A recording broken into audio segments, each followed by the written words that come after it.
Father kicks daughter out of the house because his new wife didn't like children. Michael Thompson never imagined he would one day have to choose between his 8-year-old daughter and the woman he loved. After being a widower for 2 years, he had finally found someone who made him smile again, but now he faced the toughest decision of his life. Emma clutched her stuffed bear to her chest as tears streamed down her little face. Sitting on the porch steps, she looked up at her father, who stood in the doorway next to Jennifer, his new wife of just 3 months. "Daddy, I promise I'll be good," the girl sobbed, her voice trembling with fear and confusion. Michael felt his heart breaking, but avoided looking directly into his daughter's eyes. Jennifer stood with her arms crossed, watching the scene with a stern expression that showed no sign of compassion. "Emma, you're going to stay with Grandma Margaret for a few days," Michael said, trying to keep his voice steady, though inside he was falling apart. "It's just temporary." "But I don't want to go, Daddy. This is my home too," the girl protested, standing up from the steps and running toward her father. Jennifer immediately stepped between Michael and Emma, blocking the child's path. "Michael, we've already talked about this. It's either her or me," Jennifer stated coldly. "I can't live in a house with a child. I've never liked kids, and I'm not going to change now." The situation had started to unravel. Soon after the wedding, Jennifer, a 32-year-old manager at a clothing store in downtown Rochester, had been clear from the beginning about not wanting children. But Michael thought she might change her mind once she got to know Emma better. What he didn't expect was for Jennifer to develop a real aversion to the girl's presence. Every laugh from Emma annoyed her. Every toy left around the house became a reason for arguments. And any attention Michael gave his daughter sparked jealousy and fights. "Jennifer, please, she's just a child," Michael begged, running, his hands through his brown hair in desperation. "Emma is my daughter. She lost her mother 2 years ago." "And I'm your wife now," Jennifer shot back, her dark eyes flashing with determination. "When you proposed, you promised our life would be different, that we could be happy without complications." Emma kept crying, hugging the bear even tighter, the one her mother had given her before she passed away.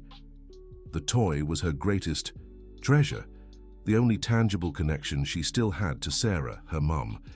"Daddy, Mommy wouldn't like this," Emma whispered between sobs. "She always said our family was sacred." Those words hit Michael like a knife to the heart. Sarah had truly been a wonderful mother and devoted wife. She had passed away after a long battle with an illness that not only took her life but also drained the family's savings. Michael remembered how Sarah had held his hand in the hospital bed and made him promise to take good care of Emma, to never leave her alone, to always be the father she needed. "Grandma Margaret is waiting for you, sweetheart," Michael said, finally forcing himself to look at his daughter. "She set up the pink room you always loved there." Margaret Wilson, Sarah's mother, had called earlier that day after Michael asked if Emma could stay with her for a few days. The 65-year-old woman had been shocked by the request, but agreed immediately, saying there would always be a place for her granddaughter. "But how long, Daddy?" Emma asked, wiping her nose on the sleeve of her grey t-shirt. "When can I come back home?" Michael opened his mouth to answer, but Jennifer was quicker. "That depends on you learning to behave and understanding that things have changed," said Jennifer in a condescending tone. "Your father has other priorities." "Now, Jennifer," Michael scolded her, but without the necessary firmness. "What? Someone needs to tell her the truth," Jennifer shrugged. "She needs to understand she's no longer the only important person in your life." Emma looked at her father with pleading eyes, hoping he would defend her, that he would say she would always be important to him. But Michael remained silent, torn between his love for his daughter and his fear of losing his new wife. At that moment, the taxi Michael had called to take Emma to her grandmother's house arrived. The driver, a middle-aged man named Robert, got out of the car and watched the scene uncomfortably. "Is this where I pick up the girl?" Robert asked, noticing Emma's emotional state. "Yes, she's going to her grandmother's house in Oakwood Hills," Michael replied, grabbing a small suitcase he had hastily packed with some of his daughter's clothes. Emma refused to move from the steps. She hugged her teddy bear even tighter and shook her head. "I'm not leaving without you, Daddy," she declared with all the determination an 8-year-old could muster. Michael felt tears welling up, but held them back. He approached his daughter and knelt in front of her, trying not to look directly into her watery eyes. "Em, you need to be a brave girl now," he said, using the affectionate nickname Sarah had always used. "Grandma Margaret makes those chocolate cookies you love." "But I want to stay with you." Emma stretched her little arms toward her father.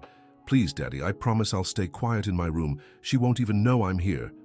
Jennifer rolled her eyes and sighed impatiently. "Michael, the longer you drag this out, the harder it gets. Be firm with her." The driver, Robert, watched silently, clearly uncomfortable with the situation. He had grandchildren Emma's age and couldn't understand how a father could do this to his own child. "Daddy, I'll be different," Emma begged, standing up and clinging to her father's leg. "I won't play loudly anymore. I won't leave toys scattered. I'll eat everything without complaining. Please don't send me away." Michael squeezed his eyes shut, trying to block out his daughter's voice. Every word was like a knife cutting into his heart. But when he opened his eyes and saw Jennifer watching him with an expression that clearly said, "It's her or me," he knew he had no choice. "Emma, get in the car now," Michael said in a harsher tone than he intended. The girl recoiled as if she'd been slapped. She had never heard her father speak to her like that. Michael had always been affectionate and patient, even in the hardest moments after her mother left. "Daddy," she whispered, confused and hurt. Michael forced himself not to look at her and simply pointed to the car. "Go, Emma. Grandma is waiting." With her heart breaking into 1,000 pieces, Emma slowly walked toward the taxi. Robert opened the back door for her and helped her in, carefully fastening her seatbelt. "It's okay, sweetheart," Robert murmured to Emma. "We'll go see Grandma." Before closing the door, Robert gave Michael a disapproving look that didn't go unnoticed. "Are you sure about this, son?" the driver asked quietly. Michael didn't answer. He simply handed the suitcase to Robert and gave him Margaret's address. As the car drove away, Emma pressed her face against the rear window, waving desperately at her father and shouting, "I love you, Daddy," through the glass. Michael stood frozen on the sidewalk until the car disappeared around the corner, with Jennifer beside him, finally smiling for the first time that day. "There," said Jennifer, slipping her arm through Michael's. "Now we can finally have peace in our home." But Michael didn't feel peace. He felt an emptiness in his chest that seemed to grow with every second. The house, which had once been filled with Emma's laughter and energy, now felt silent and cold. That same night, Michael tried to convince himself he'd done the right thing. Jennifer made his favorite dinner, and they watched a movie together on the couch. But he couldn't focus on anything. His mind was at his mother-in-law's house, wondering how Em was feeling. Margaret Wilson had welcomed her granddaughter with open arms, but couldn't hide her anger at what Michael had done. The silver-haired woman hugged Em tightly when she arrived and immediately noticed the girl's emotional state. "Grandma, Daddy doesn't want me anymore," Em said between sobs, still clutching her teddy bear. "Of course he does, sweetheart," Margaret replied, though inside she was furious with her son-in-law. Sometimes grown-ups get confused and make decisions that don't make sense. Margaret ran a warm bath for Em and helped her into the pink pajamas she kept especially for her granddaughter's visits. Then they sat on the bed, and Margaret told stories about Sarah when she was little. "Your mommy was very attached to her teddy bear too," Margaret said, pointing to the toy Em wouldn't let go of. "She took it everywhere, even to school." "Mommy would never have sent me away," Em whispered. Margaret's heart ached. She knew Sarah would have been devastated if she knew what was happening. "Your mommy loved you more than anything in the world, darling, and I'm sure your daddy loves you too. Sometimes people do the wrong things when they're confused." Meanwhile, in the house that had once been Em's home, Michael lay in bed beside Jennifer but couldn't sleep. He kept wondering if his daughter was scared, if she was crying, if she felt like he'd abandoned her. Dear listener, if you're enjoying the story, don't forget to like and subscribe to the channel. It really helps those of us just starting out. Now, back to the story. The next day, Michael tried to stick to his usual routine. He worked as a sales manager at a car dealership in the city and had always been a dedicated employee. But that day, he was completely distracted. David Miller, his best friend and co-worker, immediately noticed something was wrong. "Hey, Michael, you look awful," David remarked during their lunch break. "Did something happen?" Michael hesitated before answering. He and David had known each other for over 10 years and always shared everything, but this time he felt too ashamed to tell the truth. "Em's spending a few days at her grandma's," Michael said, trying to sound casual. "Oh, nice, Margaret must love having her granddaughter around," David replied, suspecting nothing. "How's Jennifer handling having the house to just the two of you?" She's happy," Michael murmured. David, who had known Michael for so long, sensed there was something he wasn't saying. "Michael, are you sure everything's okay? You don't seem like yourself." "Just tired," Michael lied. "Jennifer and I are adjusting to married life." David didn't press further, but made a mental note to keep an eye on his friend in the coming days. Meanwhile, at Margaret's house, Em had spent the morning playing in the backyard, but without her usual cheerfulness. Margaret watched her granddaughter from the kitchen window and saw how listless and sad the girl seemed. "Em, how about we make some cookies for a snack?" Margaret suggested, trying to lift her spirits. "Okay, Grandma," Em replied without enthusiasm. Margaret decided she needed to take action. She picked up the phone and called Michael at work. "Michael, we need to talk," Margaret said when he answered. "Mrs. Wilson, how is Emma doing?" Michael asked immediately. "She's fine physically, but emotionally she's devastated," Margaret replied bluntly. "Michael, what you're doing is very wrong. This girl lost her mother 2 years ago, and now she feels rejected by the only father she has left." Michael was silent for a few seconds. "Mrs. Wilson, the situation is complicated." "Complicated?" Margaret interrupted, her voice rising. "Michael, you're putting a woman you've known for less than a year above your own daughter. Sarah must be turning in her grave." "Please don't bring Sarah into this," Michael pleaded, feeling guilt swell in his chest. "Oh, I will bring her up. Sarah trusted you to take care of our granddaughter. She made you promise you'd always look after Emma. And is this how you're keeping that promise?" Michael hung up without answering. He couldn't bear to hear those words because he knew Margaret was right. He had broken the most important promise of his life. That afternoon, when Michael got home, Jennifer was organizing the closet in Emma's room. "What are you doing?" Michael asked, watching Jennifer pack his daughter's toys into boxes. "I'm turning this room into my home office," Jennifer replied casually. "Now that she's gone, I can finally have a workspace." "Jennifer, Emma is coming back," Michael said, though he wasn't even sure himself. "When, Michael?" Jennifer stopped what she was doing and stared at him. "You need to decide what you want in life. Either you keep being a full-time dad, or you choose to be my husband." "Why can't I be both?" Michael asked desperately. "Because I won't share you with a child," Jennifer answered coldly. "I made that clear from the start. You're the one who fooled yourself into thinking I'd change my mind." Michael sat on Emma's bed and picked up one of the small stuffed bears she'd left behind. Her childish scent still lingered on the pillow.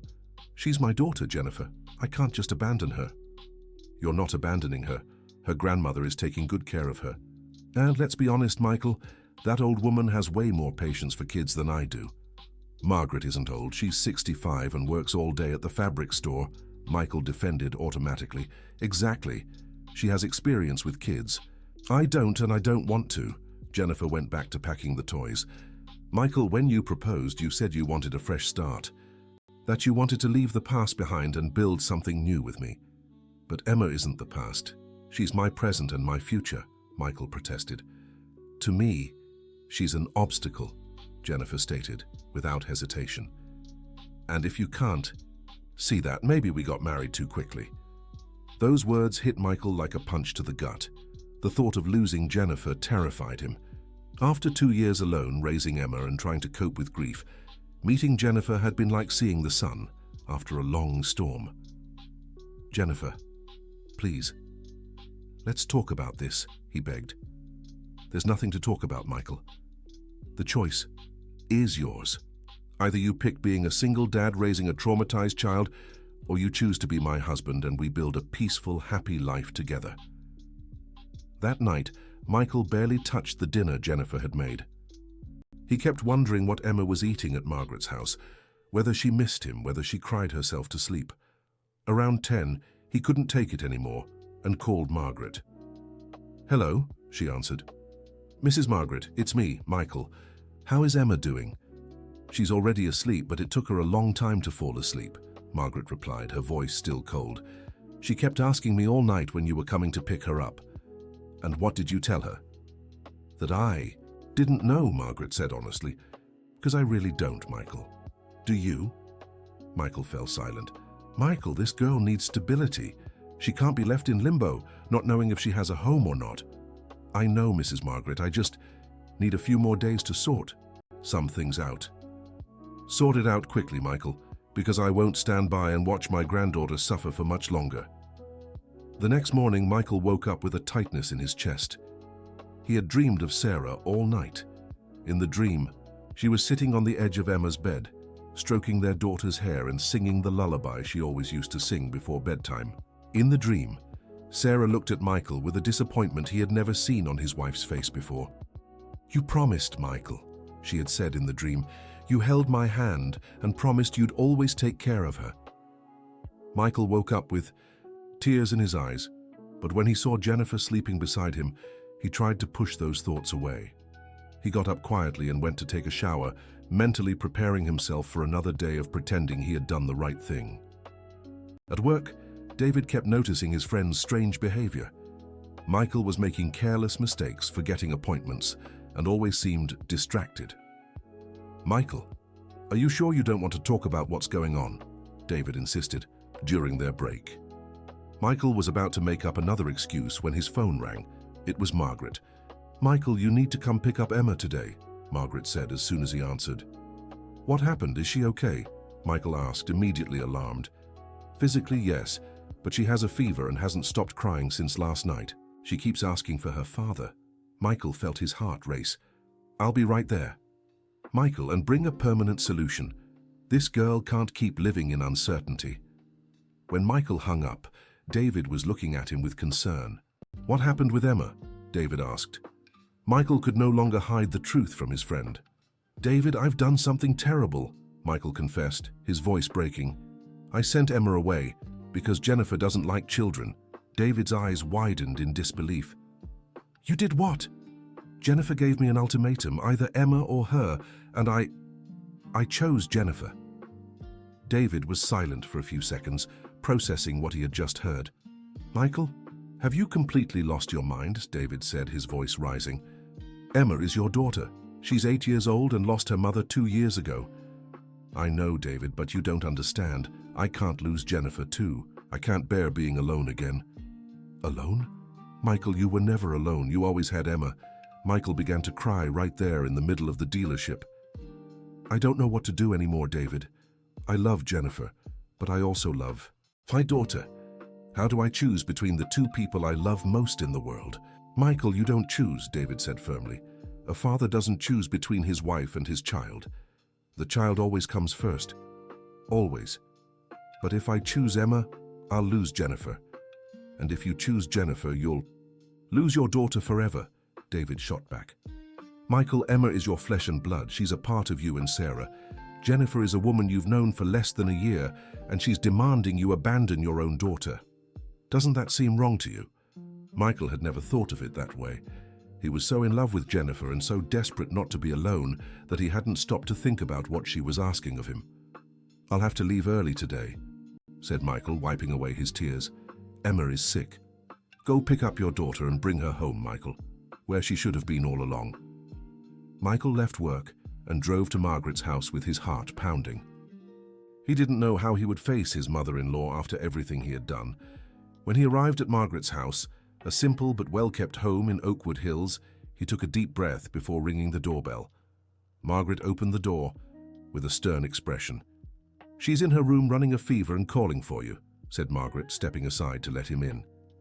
Michael walked down the hallway to the room where Emma was. When he opened the door, he saw his daughter lying in bed, clutching her teddy bear, her little face flushed with fever. "Daddy," whispered Emma when she saw him. "Hi, Princess," said Michael, approaching the bed and touching her forehead. She was definitely feverish. "Did you come to take me home, Daddy?" asked Emma, her eyes full of hope. Michael felt a lump in his throat. How could he explain to an 8-year-old that he still wasn't sure if he could take her home? "Daddy's here now," said Michael, avoiding a direct answer. "I knew you'd come back for me," said Emma, trying to sit up in bed. "I told Grandma that you love me so much and that you wouldn't leave me forever." Michael hugged his daughter and she nestled into his arms like a wounded bird seeking shelter. "Daddy, can I go home now?" asked Emma, looking at him with those eyes that were just like her mother's. Michael couldn't answer. He knew that if he took Emma home right then, he'd have to face Jennifer's fury, and he wasn't ready for that battle. "You'll stay with Grandma a few more days until your fever goes down," said Michael, hating every word that came out of his mouth. Emma's face crumpled with disappointment. "But, Daddy, I want to go home. I want to sleep in my own bed, with my toys." "I know, sweetheart, but you need to get better first." Margaret, who had been watching from the doorway, couldn't take it anymore. "Michael, can I speak with you in the living room?" she said in a tone that brooked no refusal. Michael followed Margaret to the living room, leaving Emma in her bedroom. "Michael, this can't go on," said Margaret as soon as they sat down. "This child is sick with sadness. She doesn't have a fever because she's ill. She has a fever because she's heartbroken." "Mrs. Wilson, don't give me excuses, Michael," Margaret interrupted. "You have to decide right now. Either you take this child home today, or I'll hire a lawyer to file for custody." Michael felt the ground drop from under his feet. "You can't do that." "Yes, I can. And I will. I won't stand by and watch my granddaughter suffer because of your cowardice." "Cowardice?" "Yes, cowardice. Because you're being a coward, Michael. You're choosing the easy way out instead of fighting for your daughter." "Mrs. Wilson, you don't understand the situation." "I understand perfectly. You married a selfish woman who won't accept that you have responsibilities as a father, and instead of sending that woman away, you chose to send your daughter away." Michael knew Margaret was right, but hearing it out loud hurt like a knife to the heart. "Jennifer isn't a bad person. She just doesn't know how to handle kids." "Michael, anyone who forces a father to choose between her and his own child is a bad person. And if you can't see that, it's because you're blinded by love." Margaret stood up and began pacing the room. "You know what makes me saddest in all this? It's that Sarah trusted you. She died believing you would be the best father in the world for Emma, and you're destroying that trust." Michael began to cry again. "I don't want to destroy anything, Mrs. Wilson. I just want to be happy." "And do you think you'll be happy knowing you abandoned your daughter?" "Michael, true happiness doesn't come from relationships built on the suffering of an innocent child." At that moment, Emma appeared in the room, still clutching her teddy bear. "Grandma, is Daddy taking me home?" she asked in a weak voice. Michael looked at his daughter and then at Margaret. He knew the time had come to make a final decision. "Em, come here," said Michael, opening his arms. Emma ran into her father's lap and he held her tight, feeling how thin and fragile she was. "Daddy, I miss our home," Emma whispered in his ear. Michael closed his eyes and for the first time in days could clearly see what he needed to do. "Em, get your things. We're going home." Emma's little face lit up like a Christmas tree. "Really, Daddy?" "Really, my princess?" Margaret sighed in relief but was still worried. "What about Jennifer?" Michael looked at Margaret with a determination she hadn't seen in a long time. "Jennifer will have to accept it, or she can leave." Emma started jumping for joy, temporarily forgetting her fever. "I knew it, Daddy. I knew you wouldn't leave me forever." Michael helped Emma pack her things, while Margaret prepared tea to bring down her granddaughter's fever. On the way home, Emma couldn't stop talking about how happy she was to be going back. "Daddy, do you think Jennifer will be mad at me?" Emma asked as they neared the house. Michael parked the car in front of the house and looked at his daughter. "Damn, if she gets mad, that's her problem, not yours. You're my daughter and this is your home. No one can change that." When they walked inside, Jennifer was in the living room watching TV. Seeing Emma, her face turned red with anger. "What is she doing here?" Jennifer asked, standing up from the couch. "She's coming home," Michael replied firmly. "Michael, we already talked about this. I won't accept it." "Then you know what to do," said Michael, surprising even himself with his resolve. Jennifer was shocked. She hadn't expected Michael to confront her like this. "Are you giving me an ultimatum?" "I'm saying Emma is my daughter and will live here with me. If you can't accept that, the door is open. Emma watched the argument silently, squeezing her teddy bear to her chest.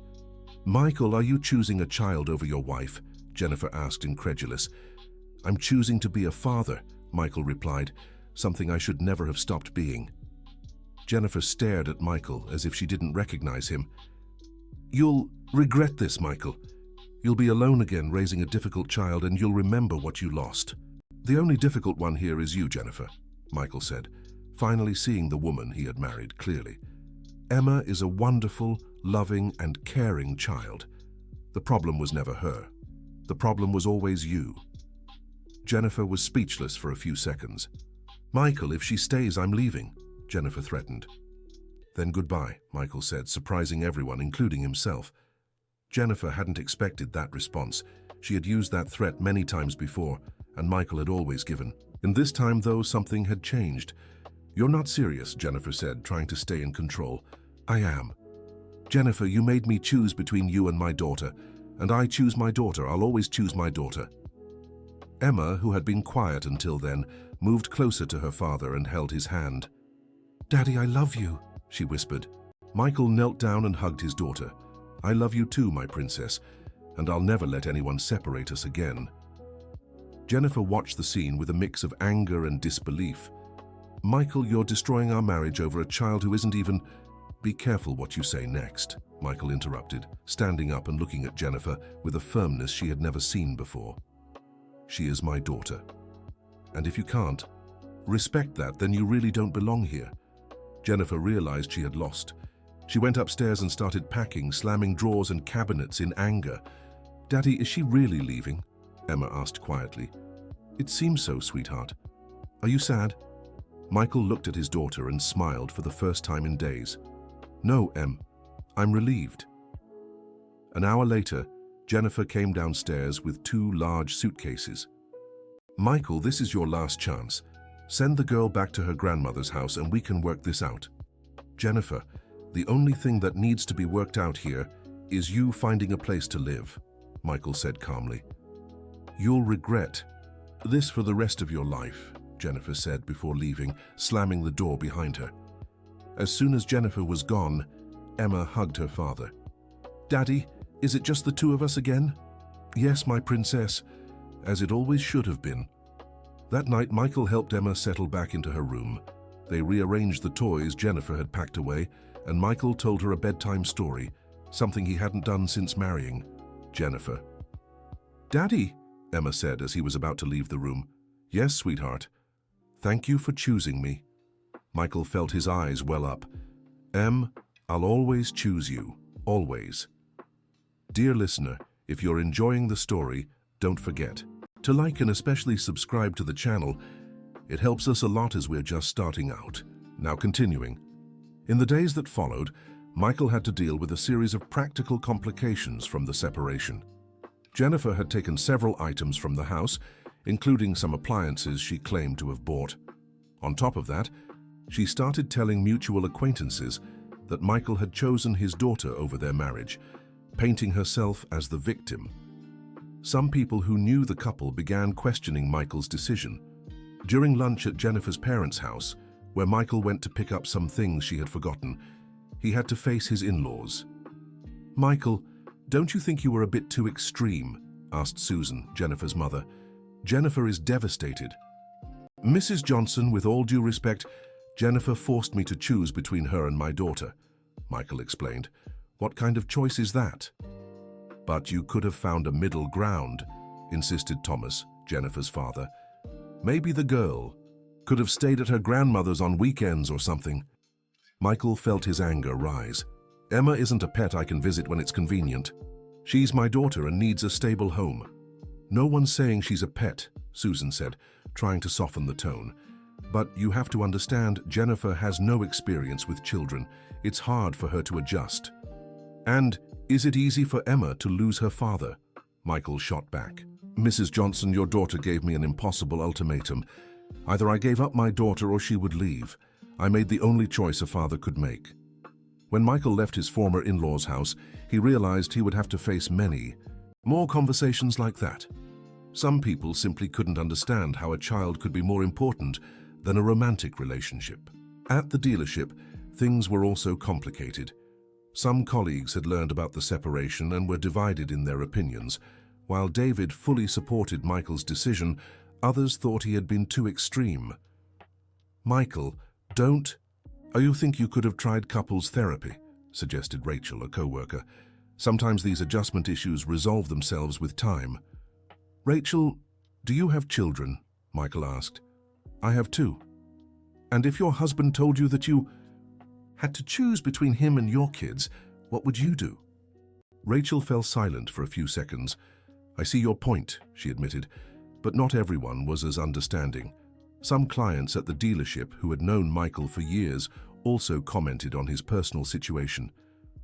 "Michael, I heard you separated from your wife because of your daughter," remarked Richard Jones, a longtime client.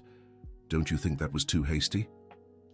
Michael was tired of having to explain himself to everyone.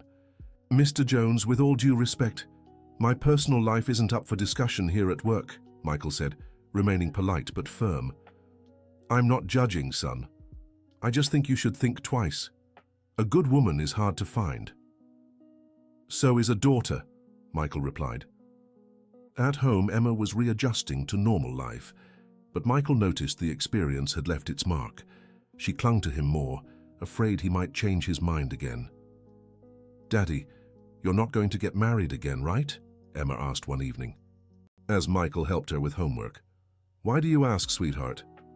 "Because if you do, your new wife might not like me either." Michael's heart ached. He realized his actions had created deep insecurity in his daughter. Look at me," Michael said, kneeling in front of her. "If I ever decide to remarry, it'll be with someone who loves you as much as I do. If someone doesn't accept you, then they're not meant to be my wife." "You promise, Daddy?" "I solemnly promise." But the difficulties didn't end there. A week after Jennifer moved out, Michael received an unexpected call from her. "Michael, we need to talk," Jennifer said. "About what, Jennifer?" "About us. I've thought things over. Maybe I was too extreme." Michael was surprised. He hadn't expected Jennifer to reconsider. "What do you mean?" "I mean, maybe we can try again.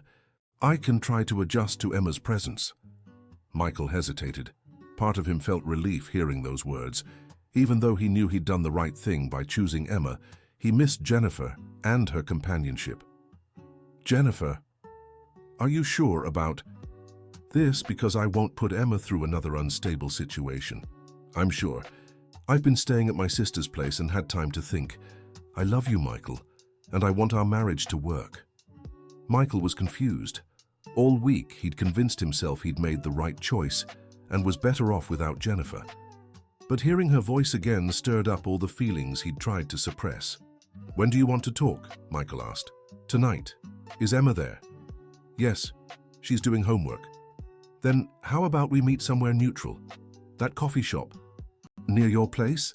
Michael agreed but felt torn. He wanted to believe Jennifer had truly changed, but a voice in his head warned him to be cautious. When he told Emma he was going out to talk with Jennifer, he saw fear in her eyes. "Daddy, you're coming back home, right?" Emma asked, clutching his shirt sleeve. "Of course I am, sweetheart. It's just a conversation. What if she asked you to send me away again?" Michael knelt down in front of his daughter and held her face in his hands. Listen carefully to what I'm about to tell you. No matter what happens in this conversation, you're never leaving this house again. This is your home. I'm your father, and nothing in the world will change that, understood?" Emma nodded, but Michael could see she was still unsure. He called Margaret and asked if she could stay with Emma for a few hours. "Michael, are you meeting with that woman?" Margaret asked, concerned. "She wants to talk, Mrs. Johnson. Says she's changed her mind about Emma." "Michael, be careful. People like that don't change overnight."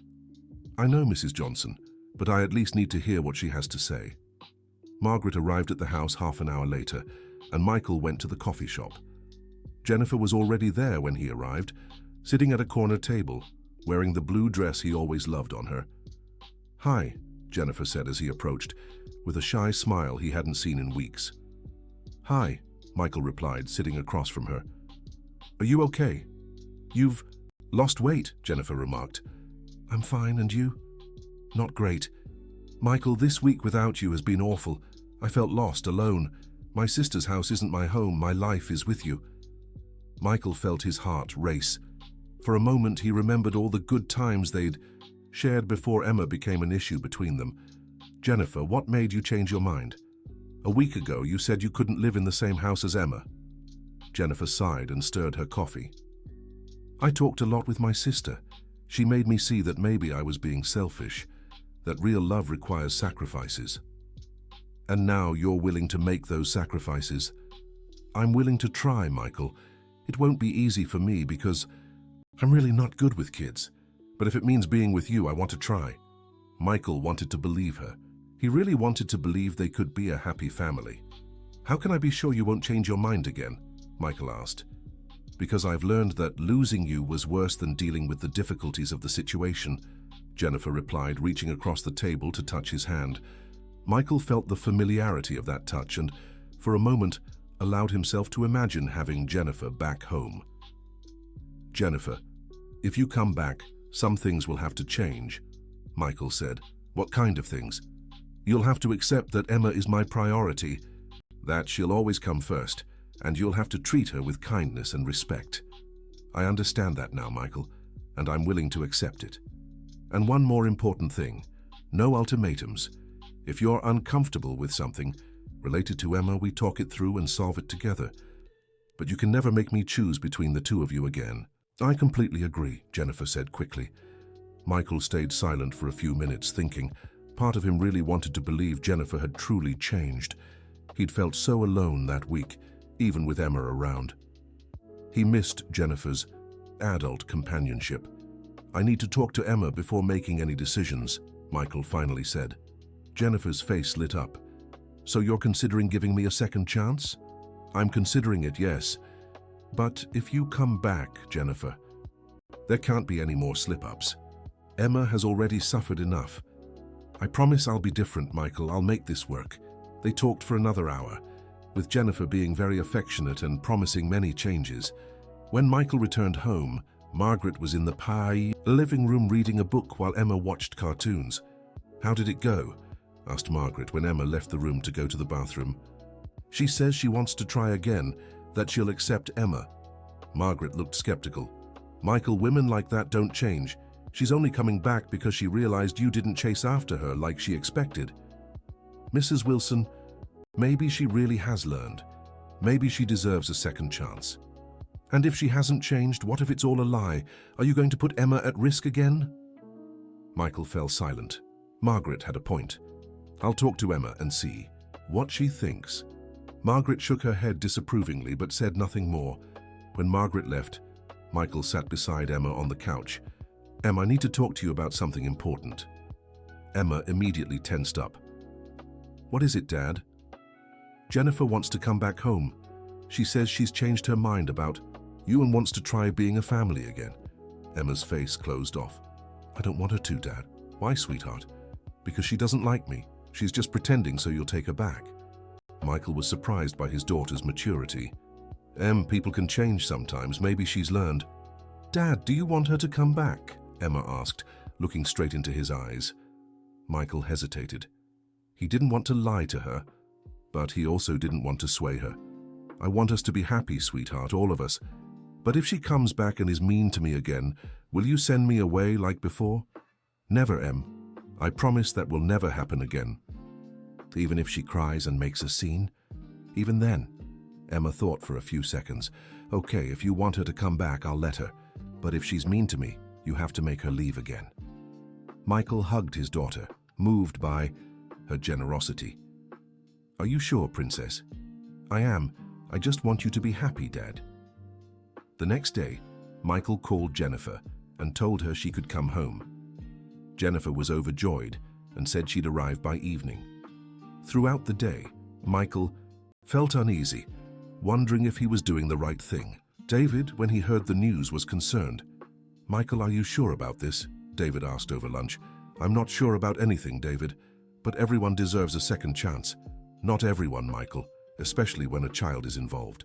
Emma agreed to give Jennifer a chance. Emma is 8, Michael. She shouldn't have to make that kind of decision. Michael knew David was right, but he'd already given his word. When he got home that evening, Jennifer was already there, with her bags. Emma was in her room playing with her teddy bear. "Hi, sweetheart," Jennifer said, kissing Michael. "I missed you so much." "I missed you too," Michael admitted. "Where's Emma? I'd like to talk to her." Michael was surprised. The first time they lived together, Jennifer had always avoided interacting with Emma. "She's in her room, I'll get her." When Emma came downstairs, she was visibly tense. Jennifer crouched down to her level. "Hi, Emma. I wanted to apologize for everything that happened. I wasn't very nice to you." Emma glanced at her father, then at Jennifer. "It's okay," she murmured. "I hope we can be friends now," Jennifer continued.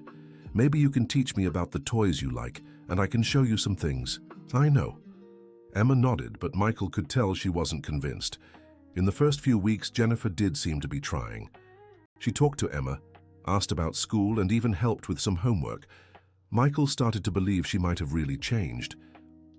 But gradually, small signs began to appear. Jennifer sighed when Emma made too much noise. She grew impatient. When the girl took too long to get ready to go out. And whenever Michael paid attention to Emma, Jennifer found a way to draw attention to herself. "Michael, can you help me with this here?" Jennifer would say whenever Michael was playing with Emma.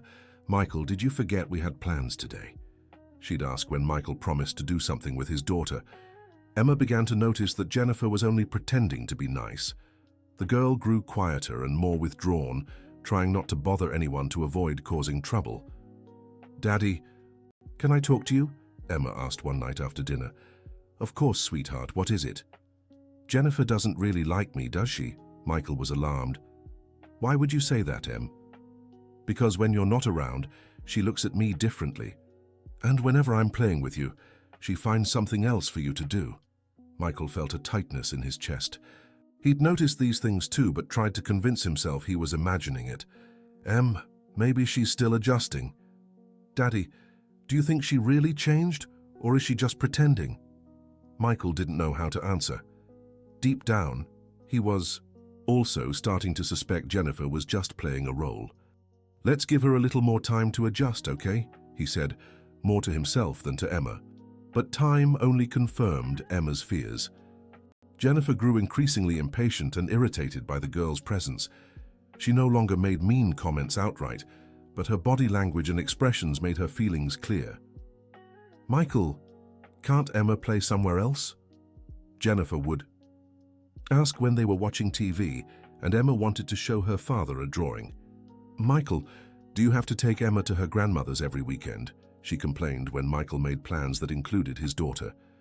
"Michael, why can't Emma eat earlier and go to bed?" she suggested when she wanted alone time with her husband. Michael began to realize nothing had really changed.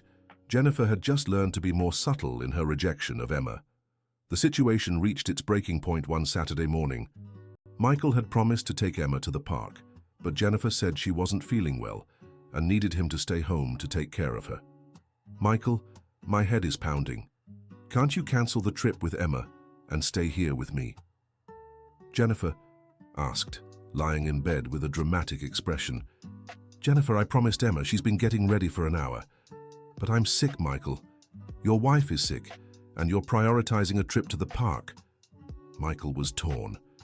He looked at Emma, standing in the doorway all dressed up, with a look of disappointment he knew all too well. "Daddy, it's okay. We can go another day," Emma said, trying to be understanding. But Michael saw the tears in his daughter's eyes, and finally understood he was repeating the same pattern as before. "Jennifer, you can take some headache medicine. I'm taking Emma to the park like I promised." "Michael," Jennifer protested, sitting up in bed.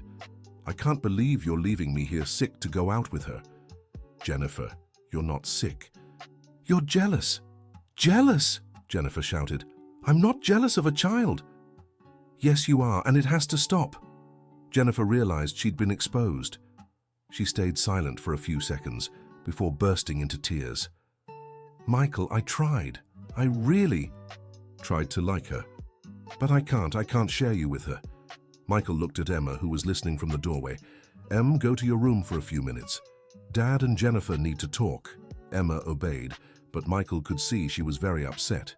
Jennifer, you lied to me, Michael said when they were alone. I didn't lie. I tried to change, but I couldn't. You made me believe you had changed. You made promises. Michael, I love you, but I can't love your daughter, and I never will.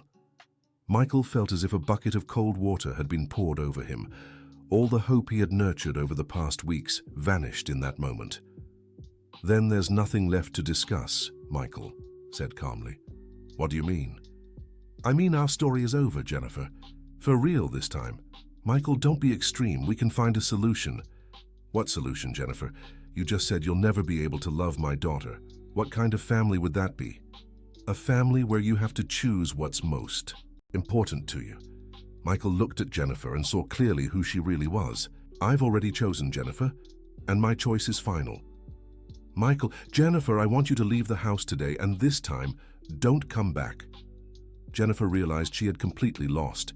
She tried to argue, cry, beg, but Michael was unyielding. You'll regret this, Michael, she said as she packed her bags for the second time. The only regret I have is believing you had changed.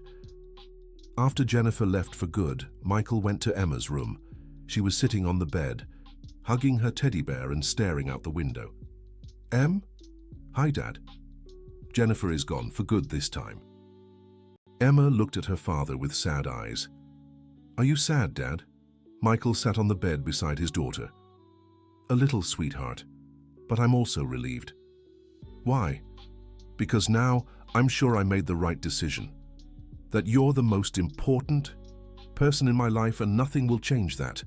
Emma nestled into her father's lap. Dad, will you ever get married again? Maybe one day, Em, but only to someone who loves you as much as I do. What if no one like that exists? Michael kissed his daughter's head. Then we'll be happy, just the two of us, and you know what? I think it would be a wonderful life. In the weeks that followed, Michael and Emma rebuilt their routine together. They returned to the activities they used to do before Jennifer came into their lives. Michael took Emma to the park every Saturday. They cooked together on Sundays, and every night Michael told her a story before bed. Margaret was overjoyed to see that Michael had finally made the right decision. Michael, it took you a while, but you got it right, she said one Sunday when they had lunch at her house. I know, Mrs. Johnson. I almost made a terrible mistake. What matters is that you learned the lesson. I did. I'll never put anyone above my daughter again. Margaret smiled and looked at Emma, who was playing in the backyard. Sarah would be proud of you. Michael felt his eyes well up. I hope so, Mrs. Johnson, I hope so. Months passed, and Michael and Emma found a harmony they hadn't had since before Sarah's illness. Emma became the cheerful, outgoing girl she'd always been, and Michael rediscovered the joy of being a father without complications. One day, David remarked that Michael seemed like a new person. Michael, you're glowing, man. It's like you've found peace. I have, David. I realized happiness was right here all along, right in front of me. Emma? Emma. She's always been my true family. I was just blind for a while. And now, don't you miss adult company? Michael thought for a few seconds. Sometimes, yes. But you know what? I'd rather be alone than with someone who doesn't fully accept my daughter. Honey, you've really matured. Fatherhood does that to us, doesn't it? One day, about 6 months after Jennifer had left for good, Michael got an unexpected call. It was her. Hi, Michael. How are you?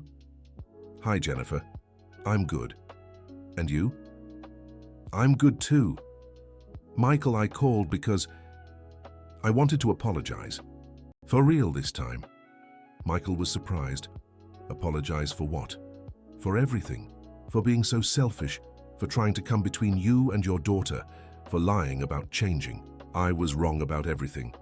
What made you realize that? I met someone, a man with a 10-year-old son, and when he introduced me to the boy, I saw how beautiful it is to watch a father who loves his child above all else. And I understood how terrible I was to you and to Emma. Michael stayed silent, processing Jennifer's words. Michael, are you still there? I am. I'm glad you've learned, Jennifer. Can you forgive me? I already have, Jennifer, a long time ago. And do you think we could try to be friends? Maybe one day I could get to know Emma better and be a positive presence in your lives. Michael thought carefully before answering. Jennifer, I forgive you completely, but I think it's best if we go our separate ways. You've found someone who makes you happy, and Emma and I have found our peace. It's better to leave things as they are. I understand, Jennifer said, and Michael could hear she was crying. Michael, I just want you to know I realize now what a wonderful father you were. Emma is so lucky to have you. Thank you, Jennifer, and good luck with your new life. When Michael hung up, Emma walked into the room. Who was that, Dad? It was Jennifer. She called to apologize. Does she want to come back? No, sweetheart. She just wanted to make amends. She's met someone new. Did it make you sad? Michael looked at his daughter and smiled. No, Em. I'm happy for her, and happy for us. For us? Because we're perfect, just the way we are. Emma ran into her father's arms. I think so too, Dad. We're the best family in the world. Michael held his daughter tight, knowing he'd finally found where he belonged. Not beside a woman who made him choose between her and his child. Right here, simply being a father, loving and protecting the most important person in his life. A few months later, on a Sunday afternoon, as Michael and Emma were at the park feeding the ducks by the lake, a woman approached them. Excuse me, said the woman, a silver-haired lady with a kind smile. Do you mind if I sit here? This bench has the best view of the lake. Of course not, Michael replied. Make yourself comfortable. The woman sat and watched Michael and Emma with the ducks. What a lovely sight, she remarked. It's rare to see a father so present and loving these days. Thank you, Michael said. This is my daughter, Emma. Hello, dear, the woman said to Emma. How old are you? 9, Emma answered shyly. My, what a bright young lady. And you, young man, are you a single father? Michael hesitated for a second. Yes, I am. It must be hard, the woman said sympathetically. It was at first, but now I've found it's the best thing in the world. The woman smiled. How wonderful to hear. My name is Catherine, by the way. Michael, and this is Emma. Catherine is a pretty name, Emma said. Thank you, sweetheart. Michael, do you mind if I ask, have you always been a single father? Michael briefly shared about losing Sarah and the troubles with Jennifer, without going into too much detail. My, what a difficult situation, Catherine said with genuine understanding. But I'm glad you chose your daughter. A child should always come first. Michael was surprised by how naturally Catherine said it. Do you have any children? I have 3 grown children and 5 grandchildren. I know very well how important it is to prioritize kids. They talked for another hour, with Catherine showing great interest in Emma's life, asking about school, favorite toys, and even offering to teach the girl how to make beaded bracelets, which was her hobby. May I really, dear? Catherine asked Emma. I have all the materials at home. Daddy, can I? Emma asked excitedly. Michael saw that Catherine was genuinely kind and interested in Emma. Of course, sweetheart. They exchanged numbers and planned to meet the following week. When Catherine left, Emma remarked, Daddy, she's really nice. So different from Jennifer. Why do you say that? Because she asked about me, wanted to know the things I like. Jennifer never did that. Michael realized Emma was right. Catherine had shown genuine interest in the girl without forcing anything. The next week, they met Catherine in a park near their home. She brought a box full of colorful beads and taught Emma how to make bracelets. Catherine, you didn't have to bring all this, Michael said. Sir Michael, it was my pleasure. I adore children, and Emma is especially sweet. While Catherine and Emma worked on the bracelets, Michael watched how naturally they interacted. Catherine wasn't forcing anything or trying to impress.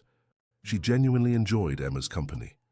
Michael, what do you do for work? Catherine asked as she helped Emma pick bead colors. I'm a manager at a car dealership. And you? I'm a retired teacher. I used to teach kids Emma's age. That's why you're so patient with her, Michael remarked. It's not just patience, Michael. I truly love children. I always have. To me, they're the purest and most honest part of the world. Michael felt something different hearing Catherine speak like this. It was the complete opposite of everything Jennifer had ever said about kids. Their meetings with Catherine became regular. She always brought a different activity to do with Emma. origami, painting, gardening, and most importantly, she never tried to have moments alone with Michael. She always included Emma in everything. "Catherine, don't you think it's odd always having a child around when we meet?" Michael asked one afternoon, curious about her answer. "Odd? Michael, Emma is your daughter. She's a part of you. How could it be odd for her to be here?" Michael smiled. That was exactly the answer he wanted to hear. As the months passed, Michael began to realize he was developing feelings for Catherine. She was everything Jennifer wasn't: gentle, patient, affectionate with Emma, and never competing for his attention. "Daddy, do you like Catherine?" Emma asked one day out of the blue. "Why do you ask, sweetheart?" "Because you smile when you talk about her, like you used to smile when you talked about Mommy." Michael was surprised by his daughter's perception. "And how do you feel about that?" "I think she's nice. She's kind to me and doesn't get mad when you pay attention to me." "Would you be happy if I liked her?" Emma thought for a few seconds. "I would, but only if she likes me too." "Do you think she likes you?" "I think so. She always remembers the things I tell her and always brings something fun for us to do together." Michael realized Emma was right. Catherine truly showed genuine interest in the girl. One evening, Catherine invited Michael and Emma to dinner at her house. It was a simple but very cozy home, filled with plants and handmade crafts. "Catherine, your house is lovely," Michael commented. "Thank you. I like making a welcoming space." During dinner, Catherine shared about her life, her children, and her career as a teacher. Michael was impressed by how fulfilled and happy she seemed with herself. "Michael, can I ask you a personal question?" Catherine said when Emma went to play in the living room. "Of course. Do you still feel like you need to find someone to complete your life, or do you already feel complete with Emma?" The question caught Michael off guard. "That's a tough one. I'm sorry if I was too forward. It's just, I see so many single parents who are desperate to find someone, as if they aren't enough on their own with their kids. And what do you think about that? I believe someone should only be in a relationship if that person genuinely adds something positive to their life and their children's, not out of desperation or loneliness." Michael grew thoughtful. "Catherine, can I ask you something too?" "Sure. Why did you never remarry?" Michael knew Catherine had been widowed for 10 years. "Because I never met anyone who made me feel my life would be better with them in it. I'd rather be alone and happy than with someone and complicated." Michael smiled. "That's an interesting philosophy." "Michael, can I tell you something? You and Emma are already a perfect family. You have a genuine love, a special bond. Anyone who comes into your lives should add to it, never take away." That night on the way home, Michael thought a lot about Catherine's words. She was right. He and Emma were already a complete family, and any relationship he had in the future should be an addition, not a necessity. "Daddy, Catherine is a really good cook," Emma remarked in the car. "She is. Did you enjoy dinner at her place?" "I did. She has lots of pretty plants, and she said she could teach me how to care for a violet." "Would you like to have a little plant?" "Yes," Catherine said, "taking care of plants teaches responsibility." Michael smiled. Catherine really had a way with kids. In the following weeks, Michael realized he was growing more and more interested in Catherine. But this time, it was different from what he'd felt for Jennifer. With Jennifer, there had been a sense of urgency, of need. With Catherine, there was a feeling of peace, of natural complement. "David, I think I'm falling for someone," Michael told his friend at work. "Really? Who?" Michael shared about Catherine and how they'd met. "And does Emma like her?" "She adores her. They get along so well." "Michael, that's a great sign. If Emma approves, it's because the person is truly special." "I feel the same way. David, this time it's different. I don't feel like I need Catherine. I feel like I want her in my life." "What's the difference?" "With Jennifer, I was desperate not to be alone. With Catherine, I'm already complete, but she'd make our lives even better." "Man, what growth. You've really matured." Michael decided it was time to ask Catherine out on a proper date, but he wanted to do something that included Emma, so she wouldn't feel left out. "Catherine, how about we go to the movies on Saturday? There's a children's film Emma's been dying to see." "I'd love that, Michael." "What's the movie?" When Michael told her, Catherine got excited. Wow, I've been wanting to. See that one too? I love animated films. On Saturday, the three of them went to the movies together. Catherine bought popcorn to share with Emma and even brought candies she knew the little girl liked.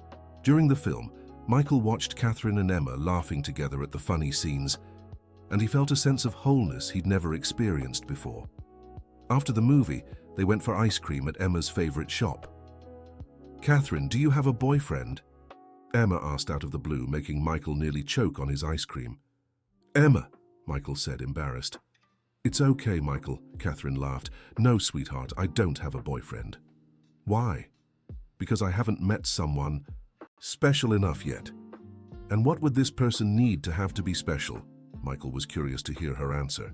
"Well, this person would have to be affectionate, honest, and most importantly, they'd have to love children, because I adore kids."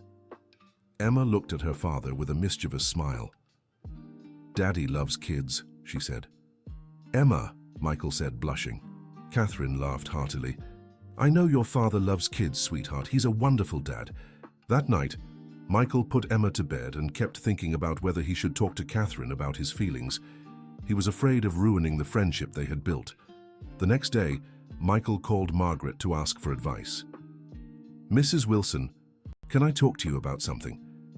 "Of course, Michael. What is it?" Michael told her about Catherine and his feelings for her. "Michael, this woman seems like a blessing in your lives," Margaret said, after hearing everything. "But I'm afraid of ruining everything if I talk about my feelings. Michael, you've learned a lot from your experience with Jennifer. Now you know how to recognize a good person. If your instincts are telling you Catherine is special, maybe it's time to take a chance. What if she doesn't feel the same? Then you stay friends. From what you've told me, she's mature enough not to let it affect your friendship." "You're right, Mrs. Wilson. And Michael, most importantly, Emma approves. That means everything." That same evening, Michael decided to invite Catherine over for dinner. He wanted to cook for her and have a more intimate conversation. "Catherine, how about having dinner here on Friday? I can make that lasagna you said you wanted to try." "I'd love that, Michael. Can I bring dessert?" "Of course." Emma will be thrilled. On Friday, Michael was as nervous as a teenager on a first date. He had spent the whole day preparing the lasagna and tidying up the house. "Daddy, are you nervous?" Emma asked, noticing her father's restlessness. "A little, sweetheart." "Why?" Michael decided to be honest with his daughter. "Because I really like Catherine, Em, and I want everything to be perfect tonight." "Do you want to date her?" "Maybe." "What do you think about that?" Emma thought for a few seconds. "I think it would be nice, but only if she wants to too. And if she doesn't? Then we keep being her friends. She's really cool as a friend too." Michael was impressed by his daughter's maturity. When Catherine arrived, she brought a homemade flan she had made especially for Emma. "Wow, Catherine, you went all out," Michael said, looking at the dessert. "Emma deserves the best," Catherine replied, giving the girl a warm hug. Dinner went perfectly. The lasagna was delicious, the flan was amazing, and the conversation flowed naturally. Michael realized he felt completely at ease with Catherine. After dinner, Emma went to watch TV in the living room while Michael and Catherine cleaned up together. "Michael, thank you for this wonderful dinner," Catherine said. "It's been a long time since I've felt so at home somewhere." "Catherine, can I tell you something?" Michael said, gathering his courage. "Of course. I've developed feelings for you, feelings that go beyond friendship." Catherine stopped drying the plate in her hands and looked at Michael. "Michael, I know it might be strange because we started as friends, but I couldn't keep it from you." Catherine set the plate down and turned to him. "Michael, I've also developed feelings for you." Michael felt his heart race. "Really?" "Very much. But I needed to be sure it wasn't just loneliness on your part, that you truly wanted me in your life, not just needed someone." "Catherine, I would never seek you out of loneliness. Emma and I are already happy on our own. I want you in our lives because you make it even better." Catherine smiled and moved closer to Michael. "That's the answer I wanted to hear." Michael kissed her softly, feeling how perfect and natural that moment was. "Catherine, I want to try a relationship with you, But there are some things I need to make clear from the start. What things? Emma will always be my priority. Always. If that ever becomes a problem for you... Michael, Catherine interrupted, placing her hand on his face. I don't want to compete with Emma. I want to be part of your family. I want her to be my priority too. Michael felt his eyes well up. Are you sure about this? Absolutely. Michael, I've spent my whole life working with children because I love them. Emma wouldn't be an obstacle in our relationship. She'd be one of the best parts of it. At that moment, Emma appeared at the kitchen door. Can I come in? She asked shyly. Of course, sweetheart, Michael said. Are you two dating now? Emma asked directly. Michael and Catherine exchanged glances and laughed. What do you think, Em? Michael asked. I think it'd be nice. Catherine is really sweet to me and she makes you smile. Catherine knelt in front of Emma. Emma, if your dad and I stay together, you know I won't try to replace your mom, right? I just want to be another person who loves you very much. I know, Emma said, and I love you too, Catherine. Catherine hugged Emma tightly, tears in her eyes. I love you too, sweetheart. Michael watched the scene and knew he had finally found what he'd always been searching for, someone who loved his daughter as much as he did. In the following months, Michael and Catherine's relationship blossomed naturally. They didn't rush or force anything. They simply enjoyed each other's company and built a family gradually. Catherine started having dinner at their house a few times a week, always helping Emma with homework and joining in her activities. On weekends, they went out together, parks, the zoo, museums. Michael, how does it feel having Catherine in your life? David asked one day. David, it's like she's always been part of our family. There's no conflict, no competition, it's all very natural. And Emma? Emma is radiant. She finally has a loving female figure in her life again. Man, what a difference from the situation with Jennifer. Totally. With Jennifer, it was always a struggle. With Catherine, it's always harmony. One day, about 8 months after they started dating, Catherine suggested they visit Sarah's grave together. Michael, I'd like to see where Sarah rests. Maybe bring some flowers. Michael was moved by the suggestion. Catherine, are you sure about this? I am. Sarah was a very important person in your lives. I want to honor her memory. On Saturday, the three of them went to the cemetery. Catherine had bought a bouquet of white roses, Sarah's favorite. When they reached the grave, Michael and Emma stood silently for a few minutes. Catherine respectfully stepped back, giving them privacy. Mom, I brought someone special to meet you, Emma whispered to the headstone. Michael smiled and motioned for Catherine to come closer. Sarah, this is Catherine, Michael said, feeling a little strange talking to the grave but wanting to do it for Emma and Catherine. She takes very good care of us. Catherine placed the flowers on the grave and stood quietly for a few seconds. Sarah, I promise I'll love and care for your family as you would have, Catherine said softly. Emma held Catherine's hand and whispered, Mum liked you. I'm sure of it. Michael felt that moment had been perfect. Catherine wasn't trying to erase the past or compete with Sarah's memory. She was honoring that history and positioning herself as a natural continuation of it. On the way back, Emma asked, Catherine, aren't you jealous of Mommy? Jealous? Why, sweetheart? Because Daddy still loves her. Catherine glanced at Michael through the rearview mirror. Emma, of course your father still loves your mother. True love never dies. And I think it's beautiful that he keeps that love alive in his heart. It shows what kind of man he is. Michael felt his eyes fill with tears. Catherine truly was special. But he loves you too, said Emma. And I love him too. The heart has room for many loves, dear. Love doesn't shrink when it's shared. That night, after Emma went to bed, Michael talked to Catherine about that moment at the cemetery. Catherine, thank you for suggesting that. It meant a lot to us. Michael, Sarah will always be part of your lives, and I want to be part of it too, not replace her. Catherine, I want to ask you something serious. What? Would you like to live with us? Catherine was surprised. Michael, are you sure? Absolutely. Catherine, you're already part of our family. You cook here, help Emma with homework, stay over on weekends. Why not make it official? And Emma, Have you talked to her about this? Not yet, but I want us to do it together, as a family. The next day, Michael and Catherine called Emma for a serious talk. "Em, we wanted to talk to you about something."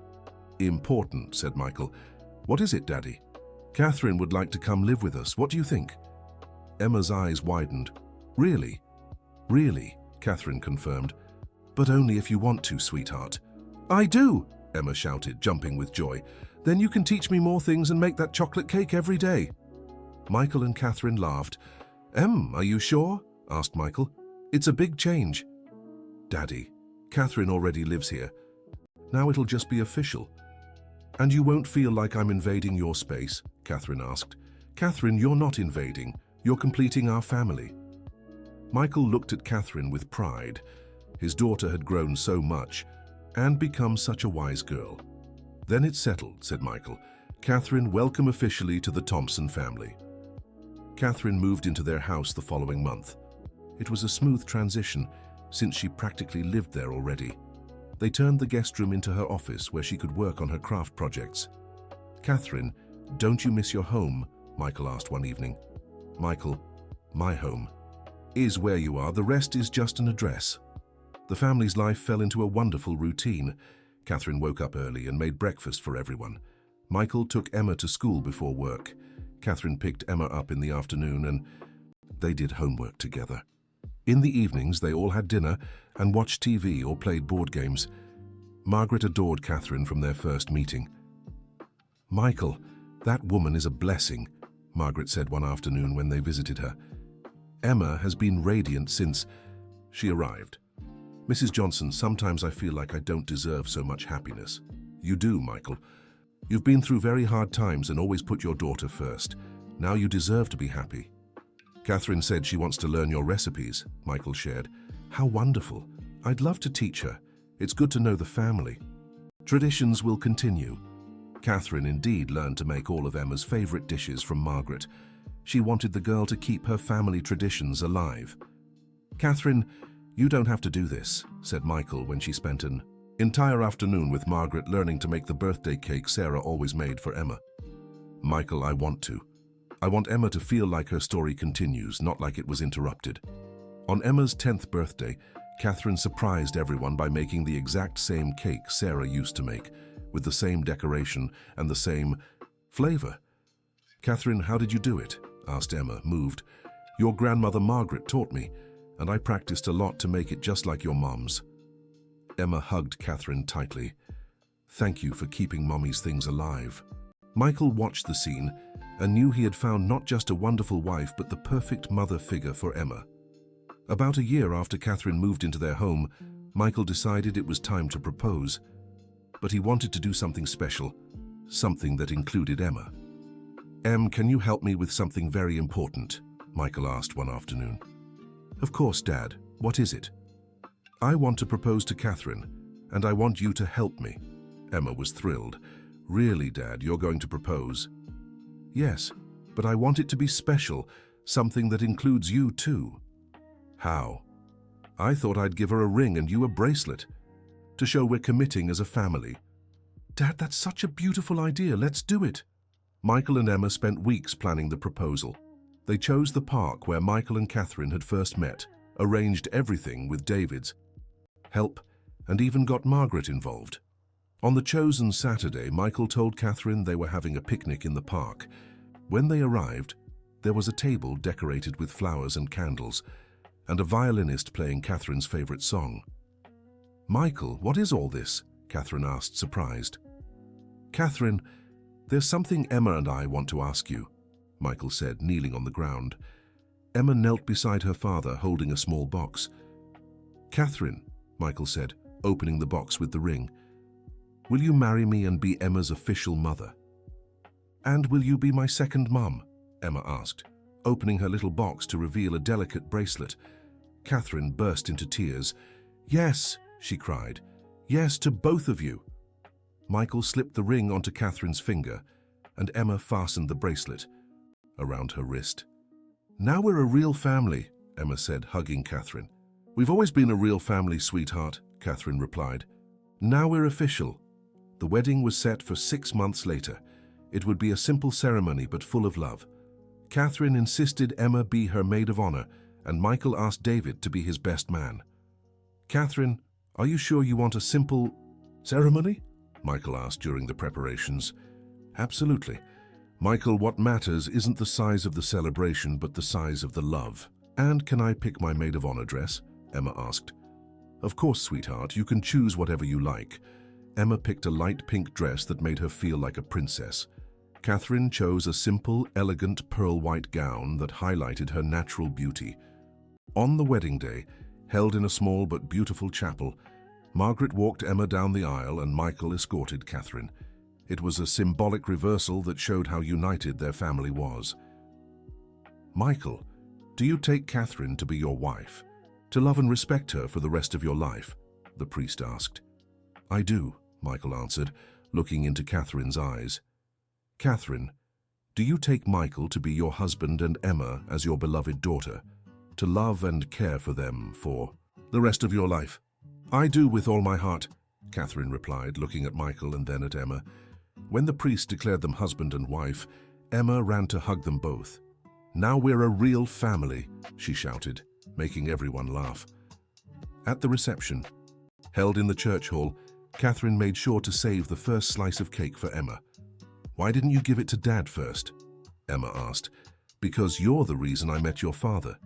If you hadn't been so polite and kind to me that first day in the park, maybe I wouldn't have been interested in getting to know you both better."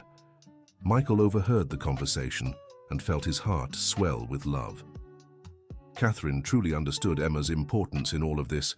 During the party, Margaret approached Michael. "Michael, Sarah would be so proud of you."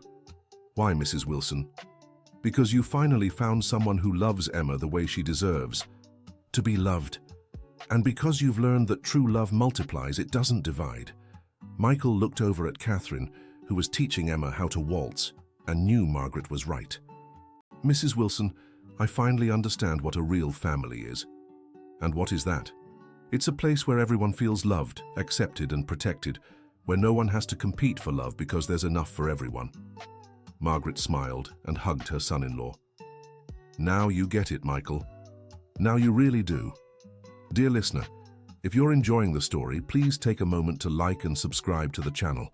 It helps us a lot as we're just starting out. Now continuing. 2 years after the wedding, the Thompson family lived in perfect harmony.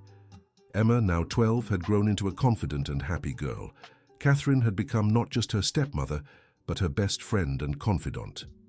"Catherine, can I tell you something?" Emma said one afternoon as they baked cookies together. "Of course, sweetheart, you can tell me anything. Sometimes I feel like I have two mums, one who's in heaven watching over me from there, and another who's here taking care of me up close." Catherine stopped stirring the dough and looked at Emma with tear-filled eyes. "Emma, that's such a beautiful thing to say." "It's true. Catherine, I'll never forget Mom Sarah, but you're my mum too, each of you in your own way." Catherine hugged Emma tightly. "I'm honored to be your second mum, darling. And I promise I'll always take care of you the way Sarah would." That evening, Catherine told Michael about her conversation with Emma. "Michael, that girl is special. Her emotional maturity is incredible." "She learned to be strong too young," Michael said. "But she also learned it's possible to love many people at once without diminishing love for anyone. And she learned family isn't just about blood. It's about heart," Michael finished. One day, Catherine received an offer to return to teaching at a private school in town. It would be part-time, allowing her to still care for Emma. "Michael, what do you think?" she asked. "Catherine, if this is what you want, I fully support you. And so does Emma. I miss the classroom, and it would be nice to have my own income again. Catherine, you don't have to work for financial reasons. We're doing fine. It's not about the money, Michael. It's about fulfillment. I love teaching." Michael understood completely. He hugged her and said, "Then take the job, we'll adjust." When Catherine told Emma about the job offer, the girl was thrilled. "That's so cool, Catherine. Will you teach kids my age?" "I'll teach kids of all ages. Why are you so excited?" "Because you're the best teacher in the world. Those kids are really lucky." Catherine started working at the school and quickly became one of the most beloved teachers. She applied the same patience and affection with her students as she did with Emma. "Catherine, how do you find the energy to handle 30 kids at school and still come home with patience for Emma?" Michael asked one evening. "Michael, when you love what you do, it's not work, it's fulfillment. And you truly love working with children." "I do. I always have. And Emma taught me to love it even more." One day, Emma came home from school, very excited. "Catherine, Catherine," she shouted as she walked in. "What is it, sweetheart?" "Our writing teacher gave us a topic about family, and I wrote about the three of us." "How wonderful, can I read it?" Emma ran to get her essay. The title was My Special Family. Catherine read aloud, "My family is special because it's made of love, not just blood. My dad taught me that a real father never abandons his children, no matter what happens. My mum, Sarah, taught me that love never dies, even when people aren't here anymore. And my mum, Catherine, taught me that it's possible to have more than one mother and love them all in different ways. Our family went through hard times, but we always stayed together. I learned that a real family is the one that stands by your side in joy and sorrow, accepts you as you are, and never makes you choose between the people you love. I'm so lucky to have such a special family." When Catherine finished reading, she was crying. "Emma, this is the most beautiful thing I've ever read." "It's true, Catherine. Every word." When Michael came home from work, Catherine showed him the essay. He was moved by his daughter's words. "Catherine, did you see what she wrote about never making someone choose between the people they love?" "I did. She learned the most important lesson from everything you've been through. And you were part of that lesson, Catherine. You showed her that real love adds, never subtracts." That evening, the three of them sat in the living room to talk about Emma's essay. "Em, why did you choose this topic?" Michael asked. "Because I wanted everyone to know how special our family is. Daddy, do you remember when you had to choose between me and Jennifer?" Michael grimaced. "How could I forget? It was one of the hardest moments of my life. But in the end, you chose me. And then Catherine came along, who never asked me to choose. She just loved us." Catherine moved closer to Emma and hugged her. "Sweetheart, real love never demands impossible choices." "I know, and that's why our family works." Michael looked at the two most important women in his life and felt immense gratitude. "Girls, do you know I'm the luckiest man in the world?" "Why, Daddy?" "Because I have both of you. And because I've learned that true happiness doesn't come from having everything, but from cherishing what you do have." A few months later, Catherine suggested they take a special trip to celebrate their 3rd anniversary. "Where would you like to go?" she asked. "I'd love to see the beach," Emma said. "I've never seen the ocean up close." "Then let's go to the beach," Michael decided. "A whole week just for our family." They chose Virginia Beach, a place not too far and perfect for families. During the trip, Michael watched as Catherine and Emma enjoyed themselves together. They built sandcastles, collected seashells, and Catherine taught Emma how to swim in the ocean. "Michael, are you enjoying the trip?" Catherine asked one afternoon while Emma played in the sand. "I'm loving it, but it's not just the trip. It's seeing you two so happy together." "Michael, when I met you, I never imagined I could be this happy."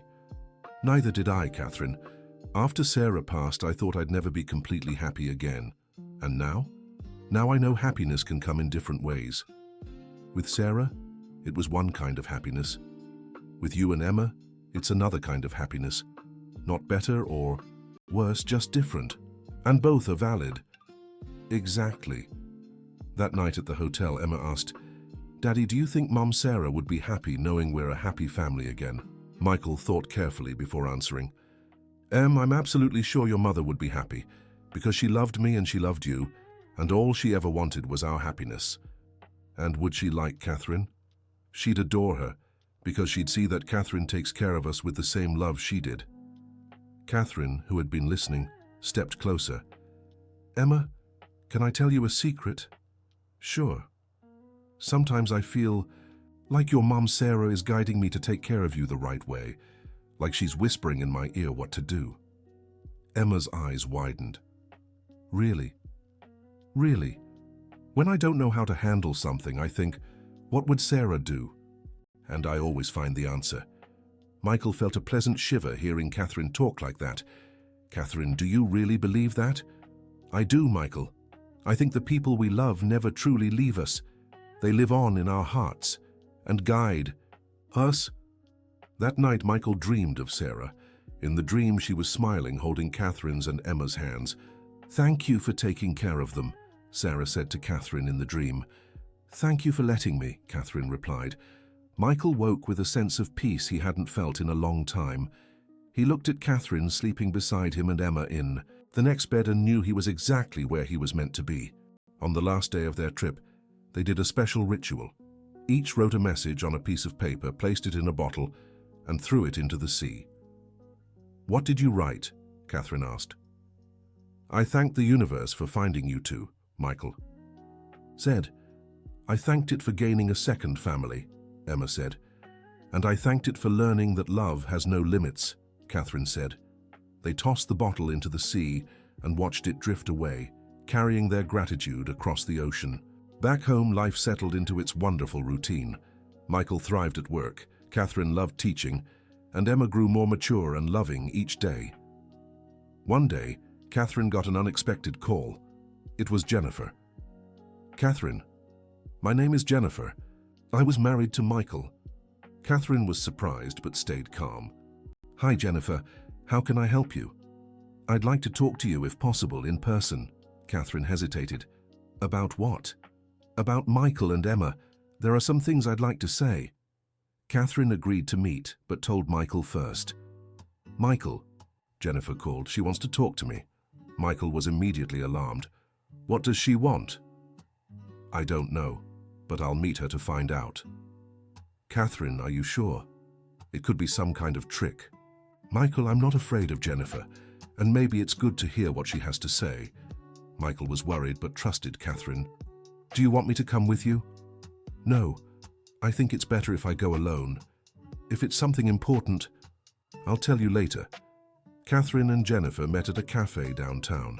Jennifer looked very different from how Michael had always described her, more mature and serene. "Catherine, thank you for meeting me," Jennifer said. "Of course. What did you want to talk about?" Jennifer took a deep breath. "Catherine, I wanted to apologize to you and thank you." Catherine was confused. "Apologize for what? You've never done anything to me." "Yes, I have. I nearly destroyed Michael's and Emma's lives, and indirectly that could have affected you too." "Jennifer, that was between you and them. It had nothing to do with me." "It did, Catherine. Because if I had succeeded in separating Michael from Emma, he would never have become the person you knew and fell in love with." Catherine grew thoughtful. "And why do you want to thank me?" "For proving me wrong, for showing that it's possible to love a man who's a father without competing with his child." Catherine took a sip of coffee before responding. "Jennifer, I don't compete with Emma because she's not my competition. She's my family. And that's exactly what I could never understand. Catherine, can you tell me how you managed it?" "Managed what?" "To love a child who isn't your biological daughter." Catherine smiled. "Jennifer, love doesn't depend on biology. It depends on connection, affection, and time spent together. Emma didn't come from my womb, but she came from my heart." Jennifer fell silent for a few seconds. "Catherine, can I tell you something? I got married again." "That's wonderful. I hope you're happy." "I am. My current husband has a 7-year-old son, and I'm trying to be different." Catherine grew curious. "How so?" "I'm trying to apply the lessons I learned. I'm not competing with the boy. I'm trying to get to know him, understand what he likes, and be part of his life." "And how's that going?" "Hard but rewarding. For the first time, I understand what you feel for Emma." Catherine smiled. "Jennifer, what a beautiful growth." "Catherine, I wanted to ask you a favor." "What favor?" "Could you tell Michael and Emma that I'm sorry? That I realize I was wrong about everything?" "Of course I can." "And Catherine, thank you for fixing what I broke." "Jennifer, I didn't fix anything. I just loved what was already ready to be loved." When Catherine got home, Michael and Emma were eager to hear how the meeting had gone. "How was it?" Michael asked. "Better than I expected. Jennifer asked me to tell you both that she apologizes for everything." "Did she really change?" Emma asked. "It seems so, sweetheart. She married a man who has a son and is learning to be a stepmother." Michael was surprised. "And how's she handling that?" "According to her, she's learning the lessons she should have learned with us." "Catherine, weren't you angry with her?" Emma asked. "Why would I be angry, dear?" "Because she was mean to you. I mean to Dad and me." Catherine knelt in front of Emma. Anger doesn't solve anything. Jennifer was lost back then. Now she's found her way. I'm happy for her." Michael hugged Catherine. "Catherine, you're an amazing person. Your ability to forgive and see the good in people astounds me. Michael, life's too short to hold grudges. I'd rather use my energy to love you both." That night, after Emma went to bed, Michael and Catherine talked about the meeting with Jennifer. "Catherine, weren't you even a little bothered?" Michael asked. "Bothered by what?" "By the fact that Jennifer almost succeeded in separating me and Emma." Catherine thought for a few seconds. "Michael, if Jennifer had succeeded in separating you, it would have meant your love wasn't strong enough. But she didn't, because your love was unbreakable. And if she had, then I'd never have met you, but she didn't, so I did. And for that I can only be grateful." Michael kissed Catherine softly. "How did I get so lucky to find you?" "We were lucky to find each other, Michael, all of us." The following year, when Emma turned 13, she made a special birthday request.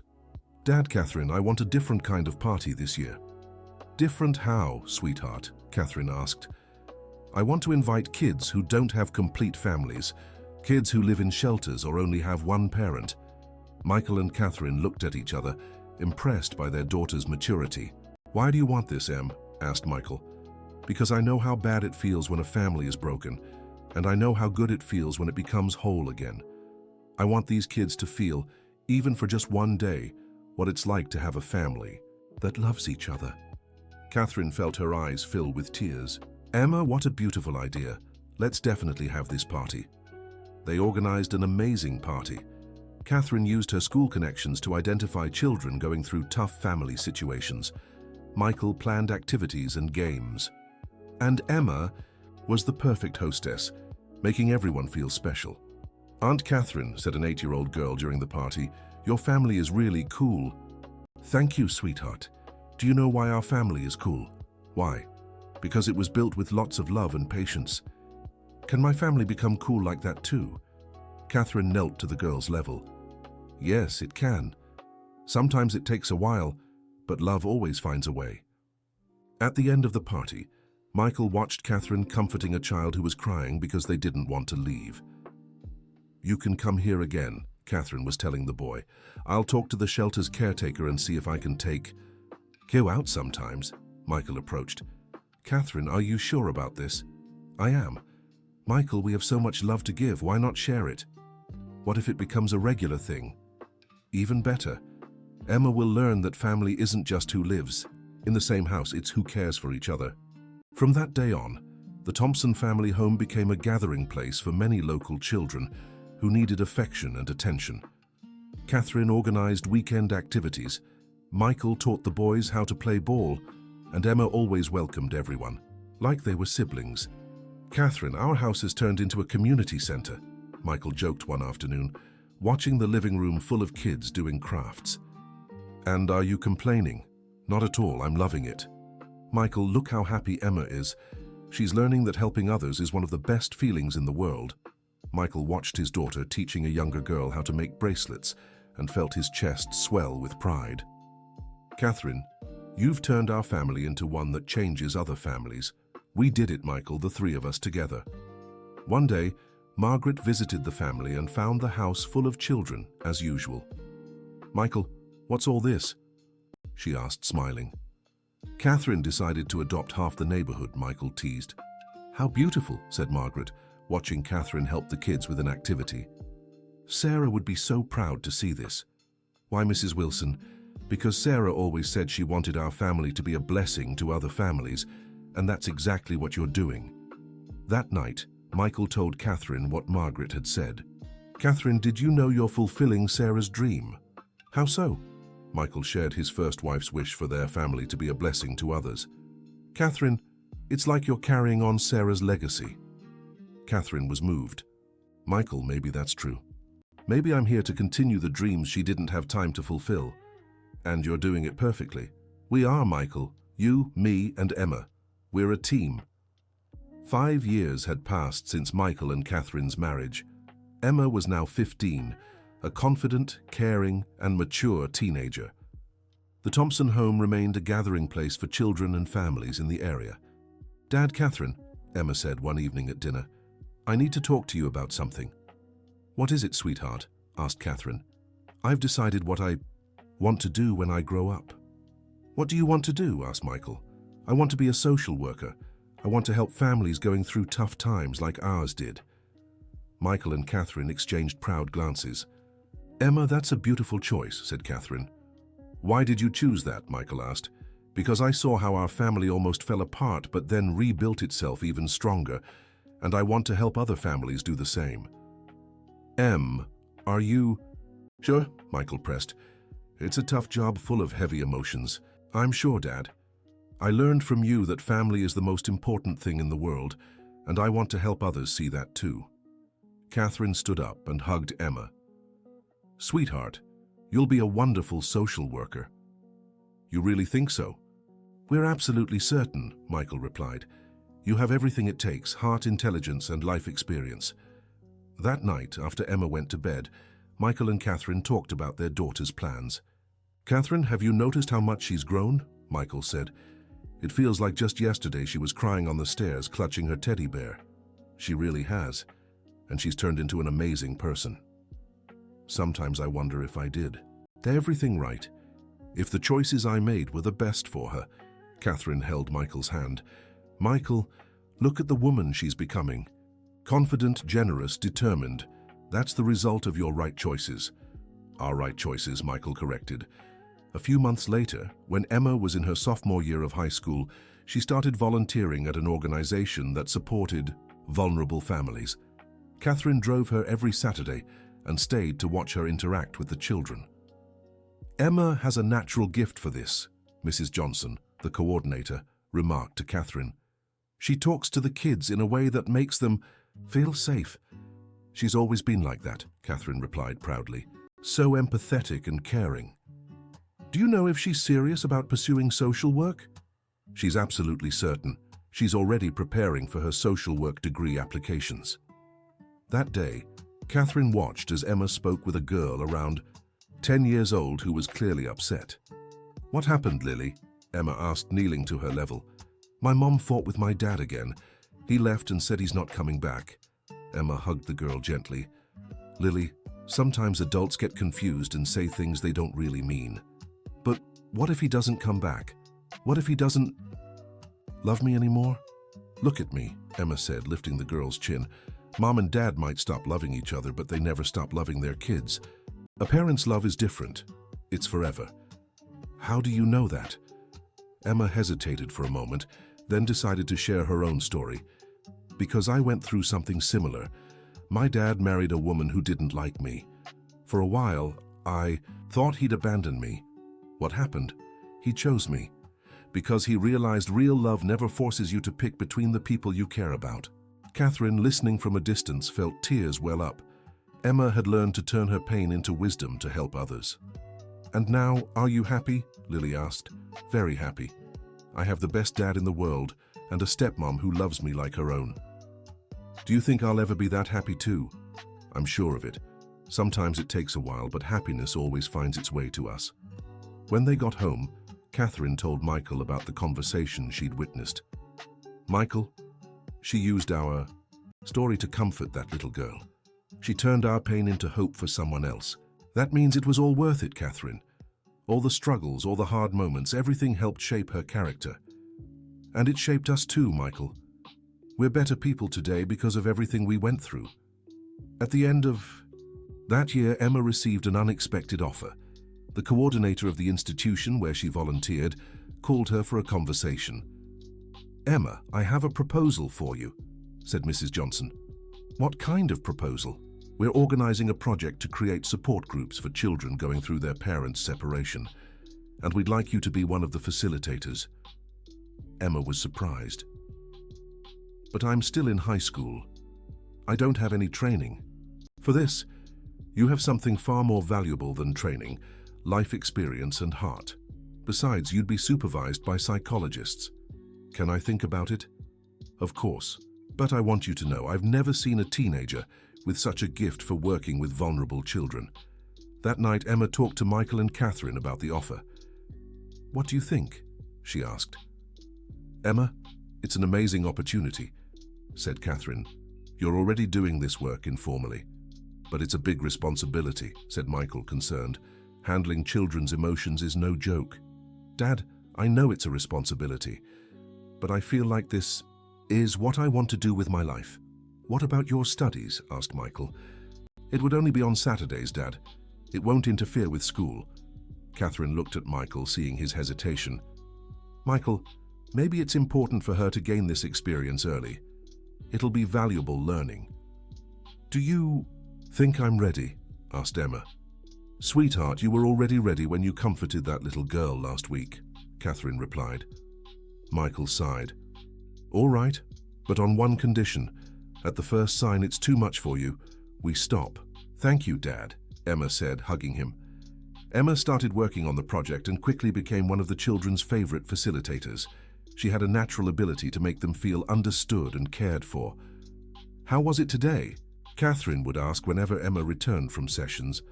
Tough but rewarding, our Emma would say.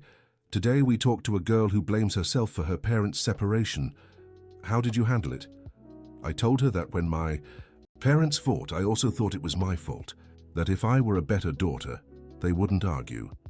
And what did you say to her? That adult problems are adults' responsibility, that a child is never to blame for their parents' issues. Michael, who was listening, grew emotional. Damn it, you're helping these kids not carry guilt that isn't theirs. That's what I want to do, Dad. Help children understand they deserve love and aren't responsible for adults' problems. A few months later, Emma faced an especially difficult case. A 9-year-old girl named Sophia was caught in a bitter custody battle where her father was using her to hurt his ex-wife. Aunt Emma, Sophia said during one session, my dad said if I go live with Mom, he'll stop loving me. Emma's heart ached. The situation was too similar to what she'd experienced with Jennifer. Sophia, come here, Emma said, kneeling in front of her. Did your dad say that when he was really angry? He did. He was yelling at Mom on the phone. Sometimes when adults are very angry, they say things they don't really mean. But what if he meant it? Emma took a deep breath before answering. Sophia, a real dad never stops loving his daughter. Never. Even when he's angry, even when he's sad, even when he's confused. How do you know that? Because my daddy went through something similar, and in the end, he chose me. Because he realized nothing in the world is more important than the love between a father and his daughter. And what if my daddy doesn't choose me? Then he's not a real daddy, and you'll find there are other people in the world who can love you the way you deserve. That night, Emma came home deeply shaken. What happened, sweetheart? Asked Catherine, noticing her daughter's emotional state. Emma told her about Sophia and how the situation had affected her. Catherine, it's so hard to see a child going through what I went through. And that's exactly why you can help him, because you understand their pain. But what if I give the wrong advice? What if her father really abandons her? Michael stepped closer and took his daughter's hand. You can't control other people's actions. You can only offer love and guidance. The rest isn't up to you. But it's frustrating, Dad, seeing children suffer because of irresponsible adults. It is, sweetheart. But look at how many children you've already helped. How many have left those groups stronger and more confident. Catherine sat down beside Emma. Em, you're doing beautiful work, but you need to learn not to carry the weight of the world on your shoulders. How do you both not get sad seeing so much suffering? We do get sad, admitted Michael, but we also feel happy knowing there are people like you, willing to help. And remember, sweetheart, said Catherine, for every sad story you hear, you're planting a seed of hope. That makes all the difference. Emma hugged them both. Thank you for supporting me in everything. You're the best parents in the world. We're the ones who are proud of you, Princess, said Michael. 2 months later, Emma received an unexpected call. It was Sophia. Aunt Emma? Said the little girl's voice on the other end. Hi, Sophia. How did you get my number? My mom asked Mrs. Johnson. I wanted to tell you something. What is it, sweetie? My dad apologized. He said he was confused and said things he shouldn't have. Emma's heart swelled with joy. That's wonderful, Sophia. He said he's going to therapy to learn how to handle the separation better, and that he'll never use me to fight with Mom again. And how are you feeling? Much better. And guess what? He said he talked to the therapist because he remembered what you said about a real daddy. Emma began to cry with emotion. Sophia, I'm so happy for you. Aunt Emma, thank you for helping me understand I wasn't to blame for anything. When Emma hung up, she told Michael and Catherine about the call. See, said Catherine, your words made a difference in that family's life. Maybe her father just needed someone to show him the right path, said Michael. It wasn't just that, Dad. He needed to see he was hurting his daughter. Sometimes adults get so focused on their own pain that they forget about the children's. Michael hugged his daughter. Em, you're becoming an amazing person. Someone who uses her own pain to heal others. The following year, when Emma was in her senior year of high school, she had to make some important decisions about her future. Several universities had expressed interest in having her as a student, and she was torn between a few options. Dad, Catherine, I need your advice, she said one evening, spreading university brochures across the living room table. What are you thinking? Asked Catherine. I'm torn between 3 universities, one here in town, one in New York, and one in Chicago. Michael immediately grew concerned at the possibility of Emma moving far away. And which one are you leaning towards choosing? He asked, trying to maintain neutrality. Honestly, the one in New York has the best social work program, but it's far from you. Catherine sensed the tension in the air. Emma, you need to choose what's best for your professional future. You can't base your decision on how close it is to home. But I don't want to be far from you, said. Emma, you're my family. Michael stood up and began pacing the room. Em, you're 18. It's natural to want to explore the world, to have new experiences. But I like my life here. I love the work I do at the institution, and I love being close to you. Catherine held Emma's hand. Sweetheart, what do you love most about your life here? Helping the children and being with you. And you can help children anywhere in the world, and we'll always be here when you need us. But it won't be the same. It won't be the same, no, Michael admitted. But maybe it'll be a good kind of different. You can learn new things, experience different realities. Dad, do you want me to leave? Emma asked, her eyes brimming with tears. Michael's heart clenched. Of course I don't, Princess, but I want you to be happy and fulfilled. And if that means studying far away for a few years, I'll support you. And, Catherine? I feel the same as your father, dear.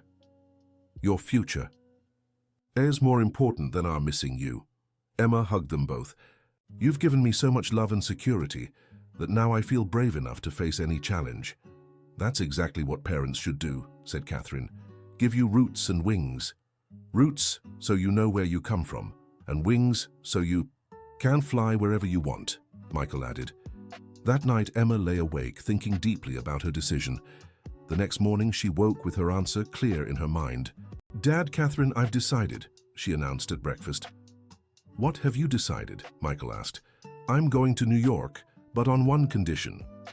What condition? Catherine asked. You'll visit me at least once a month, and I'll come home whenever I can. Michael smiled. Of course we'll visit you, you can count on that. And Catherine said, you can come home whenever you want. This will always be your home. A few months later, the day came for Emma to leave for New York. The house was full of friends and family who had come to say goodbye. Margaret now, 72, was especially emotional. Emma, my dear granddaughter, I'm going to miss you so much, Margaret said, hugging her. Grandma, I'll come back often, and you can visit me in New York too. Of course I will. I want to see that big city. David, who had followed the family's journey closely, was also there. Emma, I'm so proud of the woman you've become, he said. Your father did an amazing job raising you. Uncle David, It wasn't just Dad. It was the whole family. Catherine, Grandma Margaret, even you, all of you helped me grow. Mrs. Johnson from the institution where Emma worked also came to say goodbye.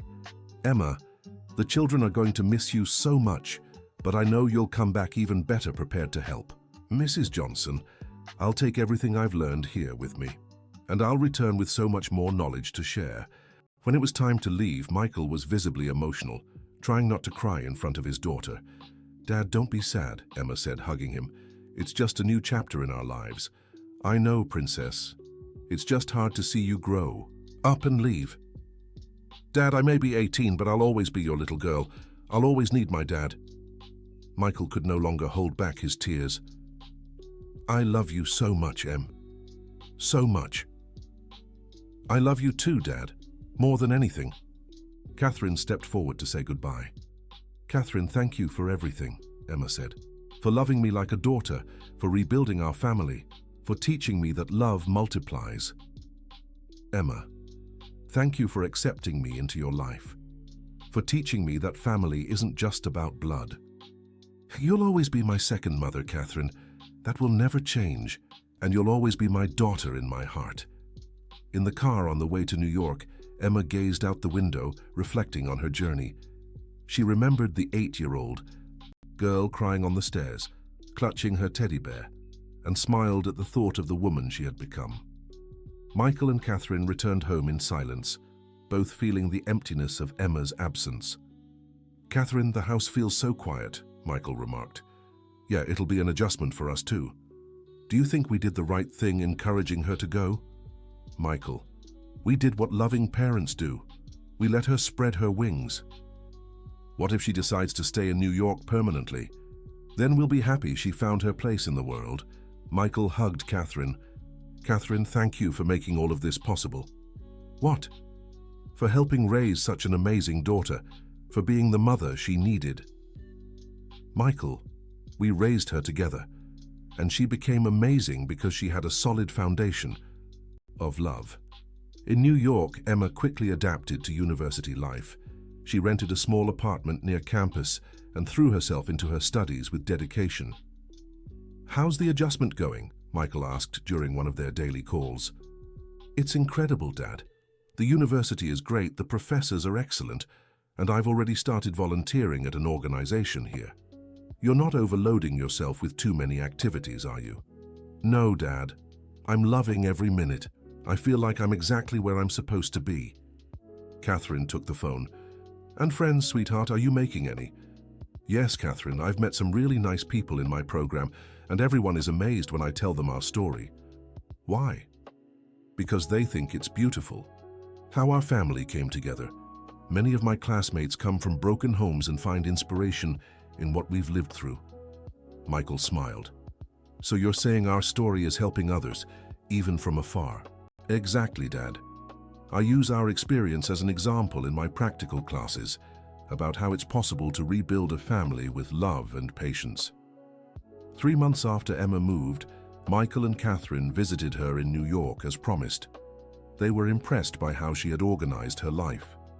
Damn, you're so independent, Catherine remarked, seeing her tidy and well-kept apartment. You taught me well, Emma replied. You taught me responsibility, organization, and most of all, self-worth. And how's university? Michael asked.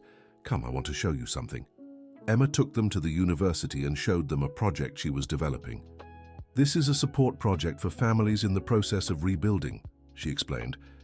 I'm studying cases where step-parents successfully integrated into the family.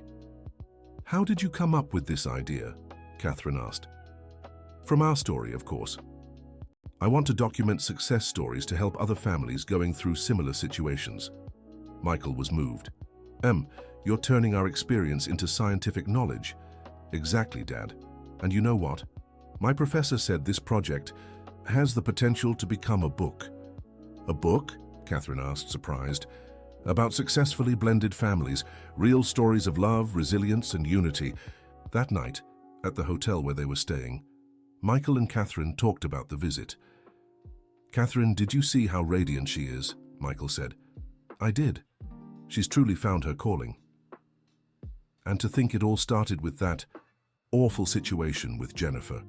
Michael, sometimes the worst situations lead us to the best destinations. Do you regret anything about our whole journey? Catherine thought for a few seconds. Only the time it took me to meet you, she said, smiling. The next day, before returning to Rochester, they had lunch with Emma and some of her college friends. Everyone, these are my parents, Emma introduced, Michael and Catherine. Wow, Emma, your parents are exactly how you described them, commented a friend named Amanda. You can see the love between you.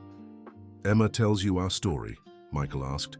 She does, replied Thomas, another friend, and always with so much affection and pride.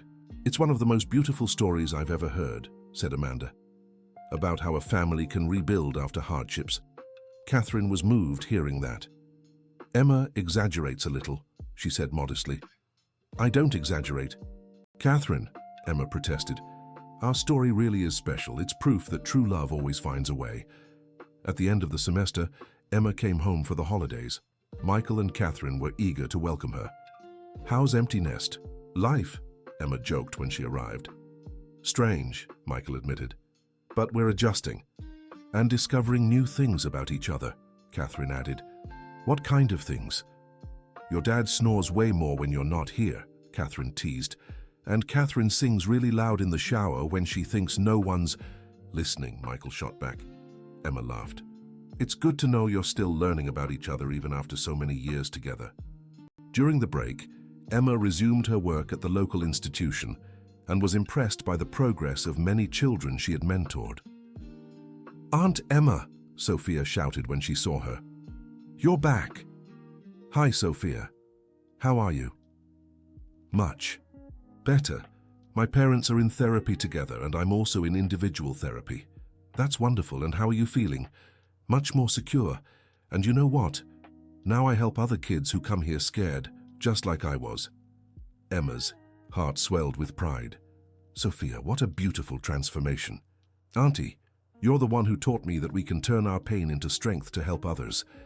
That night, Emma told Michael and Catherine about her meeting with Sophia. See? She learned the lesson I learned from you. What lesson? Catherine asked. That our pain is only worth it if we use it to heal someone else's. Michael hugged his daughter. Em, I'm so proud of who you've become. Dad, I only became this person because I had you as my example. During that break, something unexpected happened. Michael received an offer to transfer to New York for a regional manager position at a larger dealership. Catherine, what do you think? He asked after explaining the offer. Michael, it's an incredible professional opportunity, but are you considering this because of Emma? A little, yes. I miss her, and it would be nice to be closer. Michael, you can't make career decisions based only on personal matters, but it would also be good for my career. Then let's weigh the pros and cons without rushing. When Michael told Emma about the offer, she was torn. Dad, it would be amazing to have you nearby, but you've built a life here. Emma, our life is where you are, Catherine said. Here or in New York. But what about Grandma Margaret? And your students, Catherine? And the institution's work? Michael realized his daughter was right.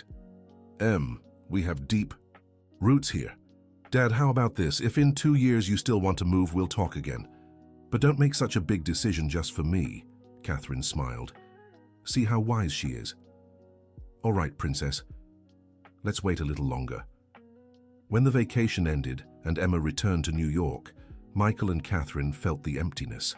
Again, but this time with more serenity. Catherine, do you think we made the right choice staying here? Michael asked. Michael, Emma was right. We have a life here. Friends, work, the institution. We can't throw all that away on impulse. And if she decides to stay in New York permanently, then we'll visit her as often as we can. Michael, we can't live our lives for others, not even for our children. You're right, we're a couple, not just Emma's parents. Exactly. And it's important we maintain our identity as a couple. During Emma's second year at university, she started dating. The young man's name was William, also a social work student who shared the same ideals as her. Dad, Catherine, I want you to meet someone special, Emma said during one of their calls. Who? Michael asked, immediately curious. My boyfriend, William, Catherine smiled.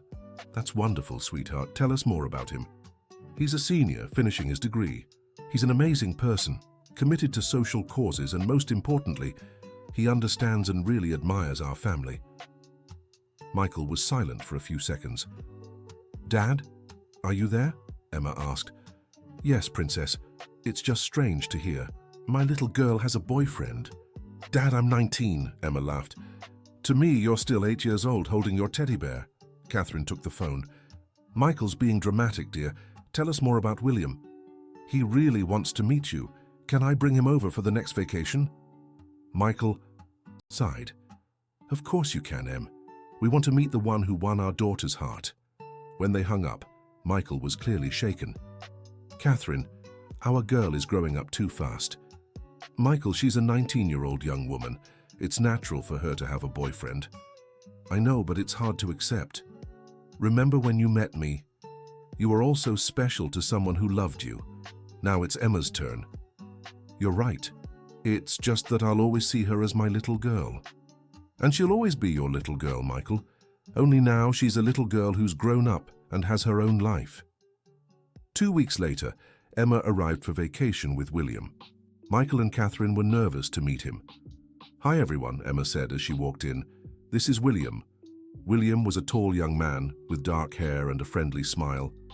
Nice to meet you, Mr. Thompson, Mrs. Catherine, he said, greeting them politely. The pleasure is ours, William, Catherine replied.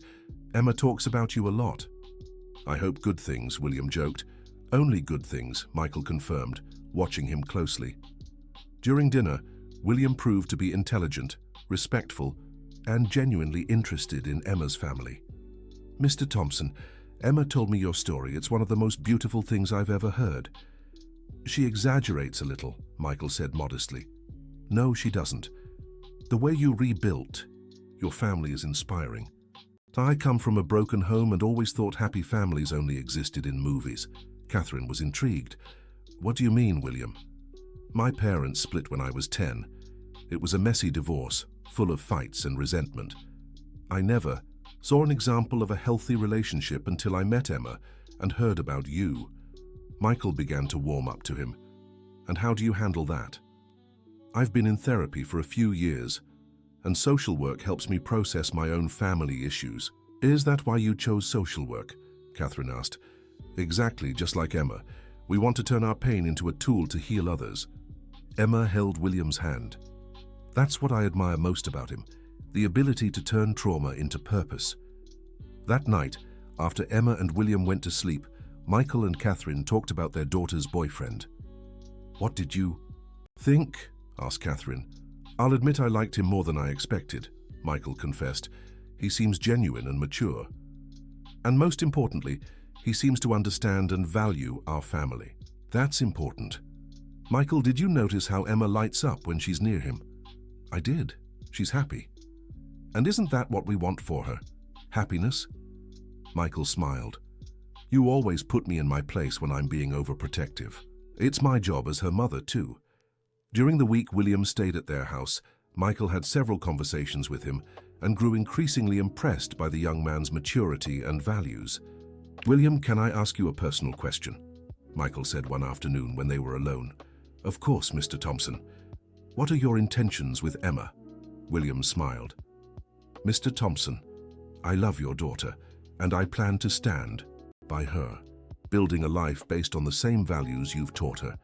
What values? Family, respect, true love.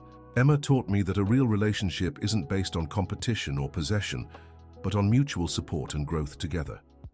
Michael was moved. William, those are very mature words for a 22-year-old. Mr. Thompson, when you face hardships early on, you either mature or lose yourself. I chose to mature. And is Emma part of that choice?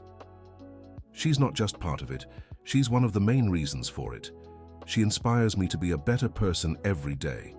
That night, Michael told Catherine about his conversation with William. Catherine, I think our daughter made a good choice. Why? Because he loves her the right way, with respect, admiration, and support. That's all we could wish for her. And Catherine, you know what else impresses me, their emotional maturity. They're so young, but they have a wisdom many adults don't. It's the result of facing difficulties and learning from them. When the vacation ended, William said goodbye to the family with great affection. "Mr. Thompson, Mrs. Johnson, thank you for welcoming me so warmly. Now I understand where Emma's wisdom and love come from." "William, you're always welcome here," said Catherine. "And take good care of our daughter," said Michael, shaking the young man's hand. "You can count on me, Mr. Thompson. She's the most precious treasure in my life." After they left, Michael grew thoughtful. "Catherine, do you think they'll stay together?" "Michael, they're still very young, but if they do, it'll be a beautiful union." "Why?" "Because they chose each other for the right reasons. Not out of neediness or dependence, but admiration and companionship." In her third year of college, Emma called with unexpected news. "Dad, Catherine, I have something important to tell you." "What is it, sweetheart?" asked Catherine. "William was selected for a one-year exchange program in Argentina, and I was selected too." Michael's heart raced. "You're going to Argentina? If you agree, yes. It's an amazing opportunity to learn about social policies in other countries." Catherine noticed Michael's tension. "Emma, it's a wonderful professional opportunity. When would it be?" "Next year, during my last year of college." Michael stayed silent. "Dad?" Emma called. "Sorry, Princess, it's just first New York, now Argentina. It feels like you're moving farther and farther away." "Dad, I'm not moving away. I'm growing. And everything I learn out there, I bring back home." Catherine held Michael's hand. "Emma, your father is proud of you. He's just missing you too." "Dad, do you remember what Catherine said about roots and wings?" "I do. You gave me roots so strong that I can fly anywhere in the world knowing I'll always have a place to come back to." Michael sighed. "You're right, Em. Go to Argentina. Learn everything you can." "Thank you, Dad. You can visit me there too." "Argentina isn't too far," said Catherine. "Of course we'll visit." A few months later, Michael surprised Catherine with an unexpected proposal. "Catherine, how about we take a special trip?" "What kind of trip?" "A honeymoon." "A real honeymoon, just for us." Catherine smiled. "Michael, we've been married for 6 years, but we never had a honeymoon of our own. We always had Emma with us, or household responsibilities or work." "And where do you want to go?" "You choose, anywhere in the world." Catherine was moved. "Michael, what a beautiful idea. We could go to Europe." "Europe? Really?" "I've always dreamed of visiting Italy. How about you?" "I dream of going wherever you want to go." They planned a 3-week trip through Europe. It would be their first time traveling internationally as a couple. "Catherine, are you excited?" Michael asked during the preparations. "Very, and you?" "Excited and nervous. I've never left the United States. It'll be an amazing adventure for both of us." When they told Emma about the trip, she was thrilled. "That's awesome. You both really deserve this honeymoon." "You won't be upset about not coming along?" Michael asked. "Dad, you need time just for yourselves. I'm happy knowing you're nurturing your relationship." "Em, you're so wise," said Catherine. "I learned from the best." During their trip through Europe, Michael and Catherine rediscovered their passion for each other. Without daily responsibilities, they reconnected as husband and wife. "Catherine, when was the last time we talked for hours about our dreams?" Michael asked one night in Rome. "It's been so long." "Oh, busy life doesn't leave room for that." "And what are your dreams now?" "Growing old by your side, seeing Emma succeed in her career, maybe becoming a grandmother someday." Michael smiled. "A grandmother? You're already thinking about that?" "A little. And you?" "My dream is to keep being happy with you, to keep discovering new things about the woman I love." "Michael, you still surprise me." "How?" "With your capacity to love. First I fell for the devoted father you are. Then I fell for the caring husband. Now I'm falling for the adventure companion." They returned from the trip renewed and closer than ever. "How was the honeymoon?" Emma asked when she called. "Incredible, sweetheart," Catherine replied. "Your father is a natural traveler." "Dad, did you like Europe?" "I loved it, Em. But what I loved most was rediscovering your mother. Catherine, without the distractions of everyday life." "That's beautiful, Dad. You both deserve to be happy like this." A few months later, it was time for Emma to leave for Argentina. Michael and Catherine took her to the airport along with William. "Sweetheart, take good care of yourself," Michael said. hugging Emma tightly. "Dad, everything will be fine. It's just a year." "A year is a long time. It'll fly by and you'll visit me." Catherine stepped closer. "Emma, cherish every moment of this experience, and remember, we're here whenever you need us. Catherine, thank you for always supporting me in everything." "That's what mothers do, dear." William said goodbye to them too. "Mr. Thompson, Mrs. Johnson, I'll take good care of Emma, I promise." "I trust you, William," Michael said. As the plane took off, Michael and Catherine stayed at the airport until it disappeared into the horizon. "Catherine, our daughter is really growing up. And she's flying high, Michael, just like we dreamed. Do you think we did a good job as parents?" Catherine looked at Michael fondly. "Michael, just look at the woman she's become. Confident, generous, determined, loving. If that isn't the result of good parenting, I don't know what is." During the year Emma spent in Argentina, Michael and Catherine took the opportunity to rediscover themselves as a couple. They traveled to several cities across the United States, took courses together, and strengthened their relationship even further. "Catherine, do you know we're a very lucky couple?" Michael said one evening. "Why?" "Because we've managed to be happy in every stage. As sweethearts, as a family with little Em, as a mature couple, and now as empty nesters." That's true. Many couples separate when their children leave home because they realize they only had the kids in common. We have so much more than that. We have a beautiful story, Michael, full of challenges overcome and so much love. Dear listener, if you're enjoying the story, don't forget to like and especially subscribe to the channel. It helps us a lot as we're just starting out. Now continuing. In Argentina, Emma was having a transformative experience. She and William were working on social projects in underprivileged communities in Buenos Aires, learning a great deal about different approaches to social assistance. "Dad, Catherine, you wouldn't believe what I'm learning here," Emma said, during their weekly calls. "Tell us, dear," Catherine would ask. "I'm working with immigrant families who arrived from Honduras and other countries. It's amazing to see how they support each other to rebuild their lives." "That must be very moving," Michael remarked. "It is, and you know what else? I'm applying everything I learned from you about family reconstruction. Many of these families have gone through separations, trauma, and need to learn how to come together again." "I'm so proud, Em," Catherine said. "You're using our experience to help other families." "Exactly. And there's more. I'm writing an article about blended families that will be published in an academic journal here." Michael was moved. "Em, what incredible growth. Dad, everything I am today, I owe to you both. The foundation you gave me is letting me soar so high." A few months later, Michael received an unexpected call. It was from a lawyer. "Mr. Michael Thompson?" "Yes, speaking." "Mr. Thompson, my name is Dr. Jonathan Parker. I represent Mrs. Jennifer Anderson, your ex-wife." Michael tensed up. "What does she want?" "She would like to arrange a meeting with you to discuss a personal matter." "What kind of matter?" "I'd prefer she explain it herself. Would that be possible?" Michael hesitated. "Doctor, it's been over 7 years since I last spoke to Jennifer. Why now?" "Mr. Thompson, this is very important to her, and I believe it will be important to you as well." Michael agreed to the meeting but told Catherine, "Catherine, Jennifer wants to talk to me. Through a lawyer." Catherine grew concerned. "Michael, do you think it's some legal trouble?" "I don't know, but I'll find out." "Do you want me to come with you?" "No, if it's something serious, I'll tell you afterward." On the scheduled day, Michael went to the lawyer's office.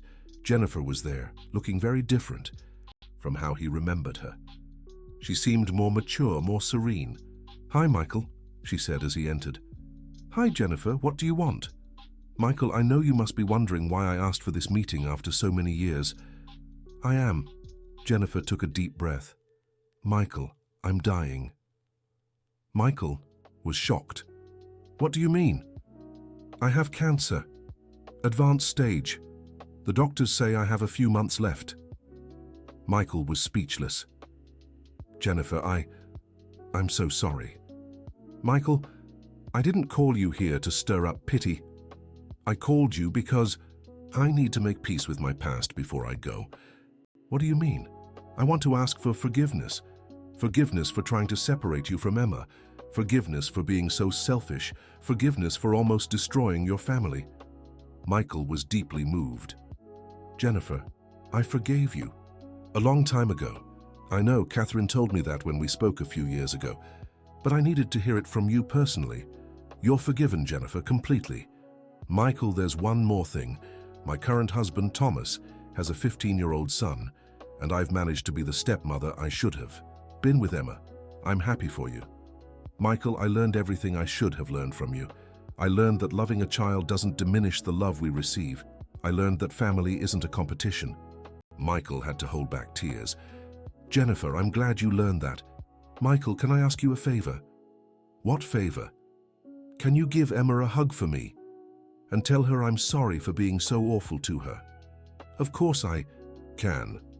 And Michael, thank you for showing me what a real father looks like. You were an example that helped me become a better person. When Michael left that meeting, he was deeply shaken.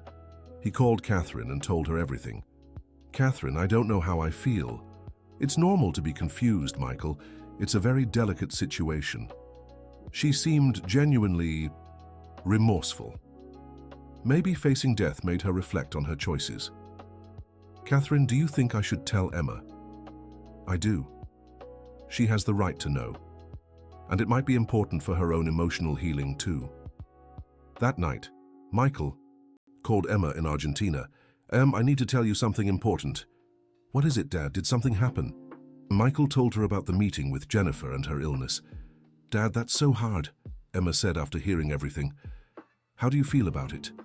Emma was silent for a few seconds.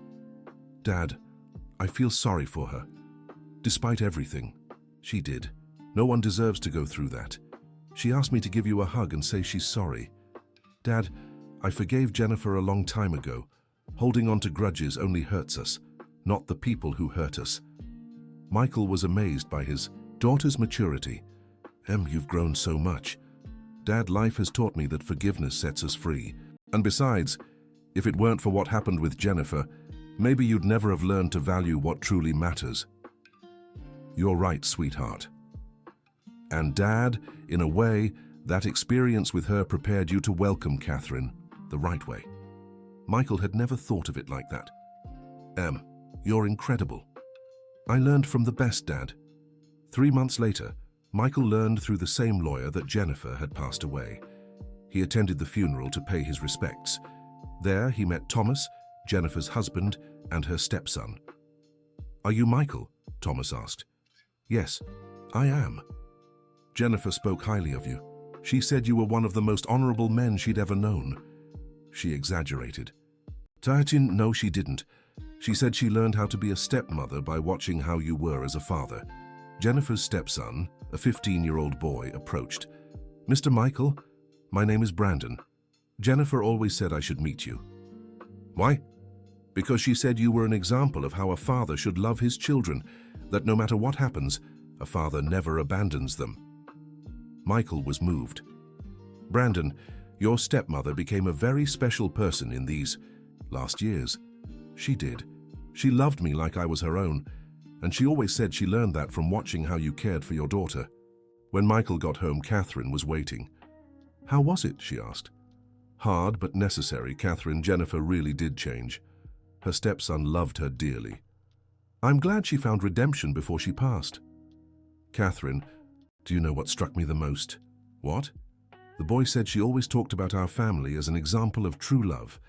Michael, this shows that our story had an impact even on those who tried to destroy it.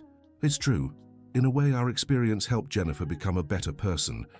When Emma returned from Argentina a year later, she was transformed, more mature, more experienced, full of plans for the future. Dad, Catherine, I missed you so much, she said, hugging them both at the airport. We missed you too, sweetheart, Catherine replied. You look beautiful.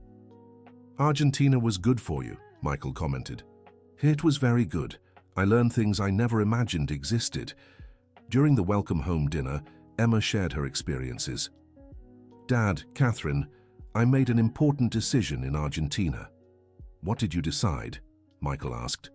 I want to get my master's degree, and I specifically want to research blended families. That's wonderful, Em, Catherine said. And there's more.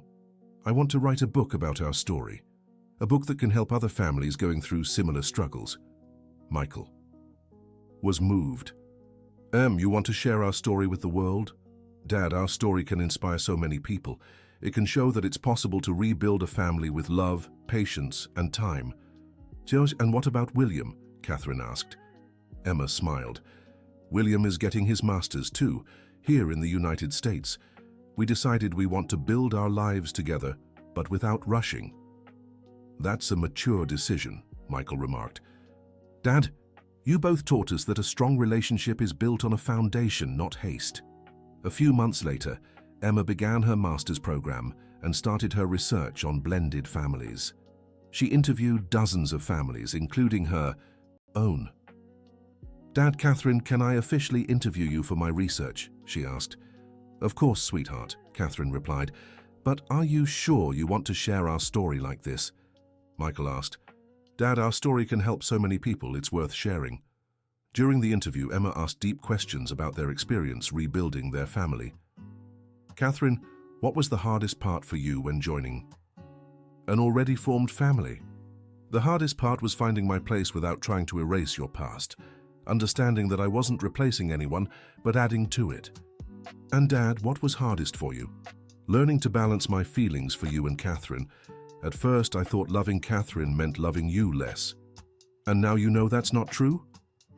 Now I know love multiplies, it doesn't divide. The more love there is in a family, the stronger it becomes.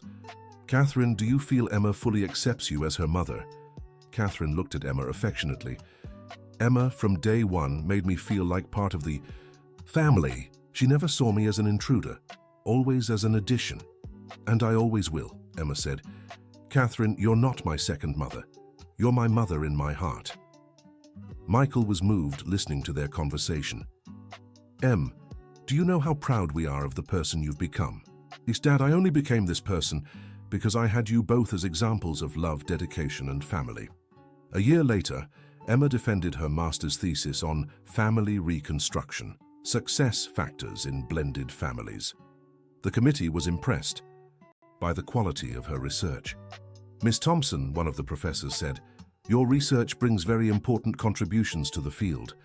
The personal experience approach gives your work unique depth." Thank you, Professor. I believe science is enriched when academic knowledge meets life experience. And are there plans to turn this research into a book? Yes, Professor. I'm already working on it. Michael and Catherine watched the defense with immense pride. Catherine, our daughter is a master's graduate, Michael whispered during the presentation. And what a master. Look at the confidence in her presentation. She's truly found her calling. After the defense, there was a small celebration. Margaret, now 75, was present. Emma, my dear granddaughter, I'm so proud, said Margaret, hugging her. Grandma, thank you for always believing in me. Sweetheart, you've always been special. Even as a child, you showed such wisdom. William was also there, now graduated and working at an NGO. Em, I'm so proud of you, he said, kissing his girlfriend. William, thank you for supporting me in everything, for understanding my need to grow professionally. That's what partners do, right? They support each other. Michael watched William with approval. The young man had grown into a man of integrity and companionship. A few months after graduation, Emma received an offer to work at a university as a professor and researcher. Dad, Catherine, I got an interesting offer, she said during dinner. What offer? Asked Catherine. To teach at the university and coordinate a research center on families. That's wonderful, Em, said Michael. And the best part, it's here in the city. I can work close to you. Catherine was moved. Darling, what joy to know you'll stay nearby. Catherine, I flew far away, learned so much, but I always knew I wanted to come home. This is my place. And William? Asked Michael.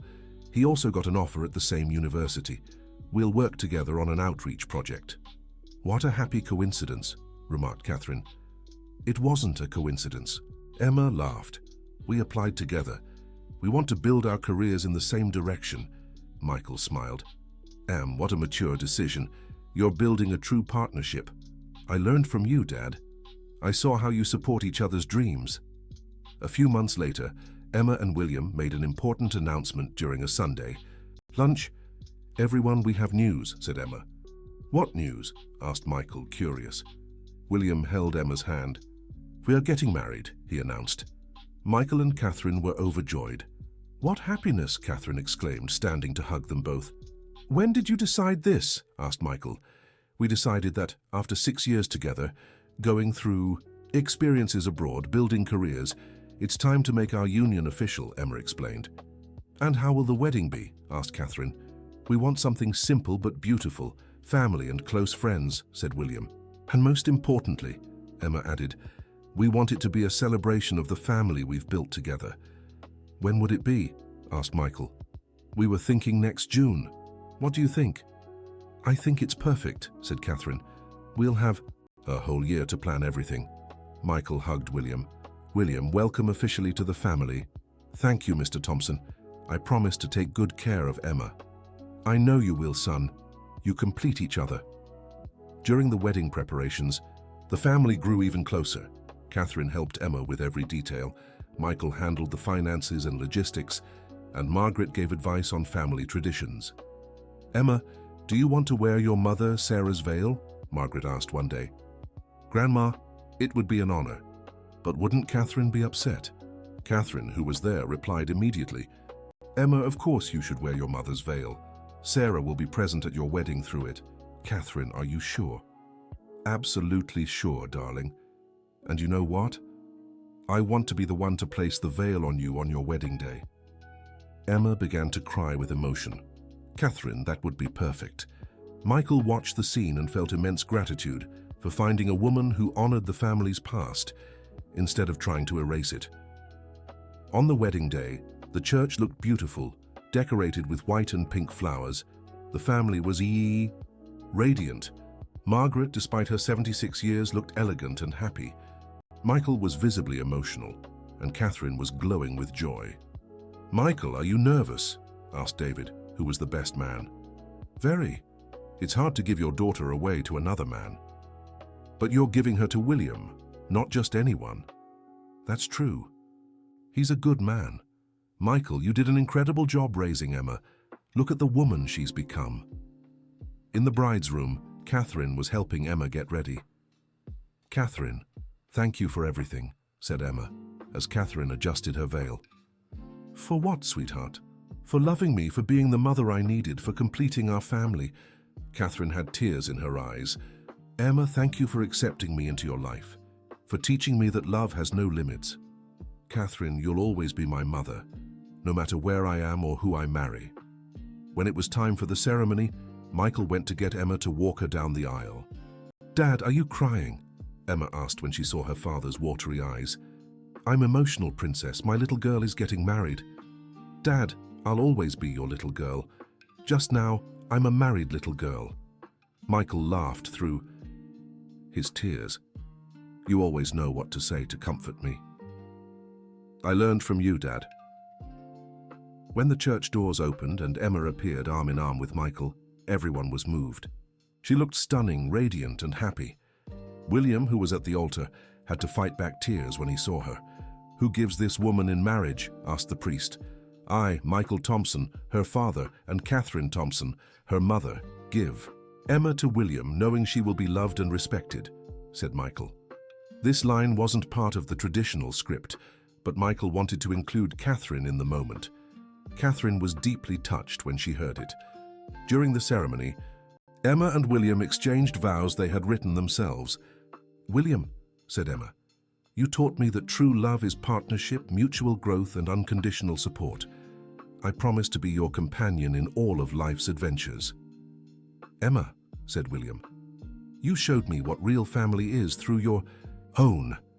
I promise to honor the values you've learned and to help build our own family with the same love. When the priest declared them husband and wife, the entire church erupted in applause. At the reception, Michael gave a heartfelt speech. My dear ones, today is a very special day for our family, not just because Emma is getting married, but because our family is growing.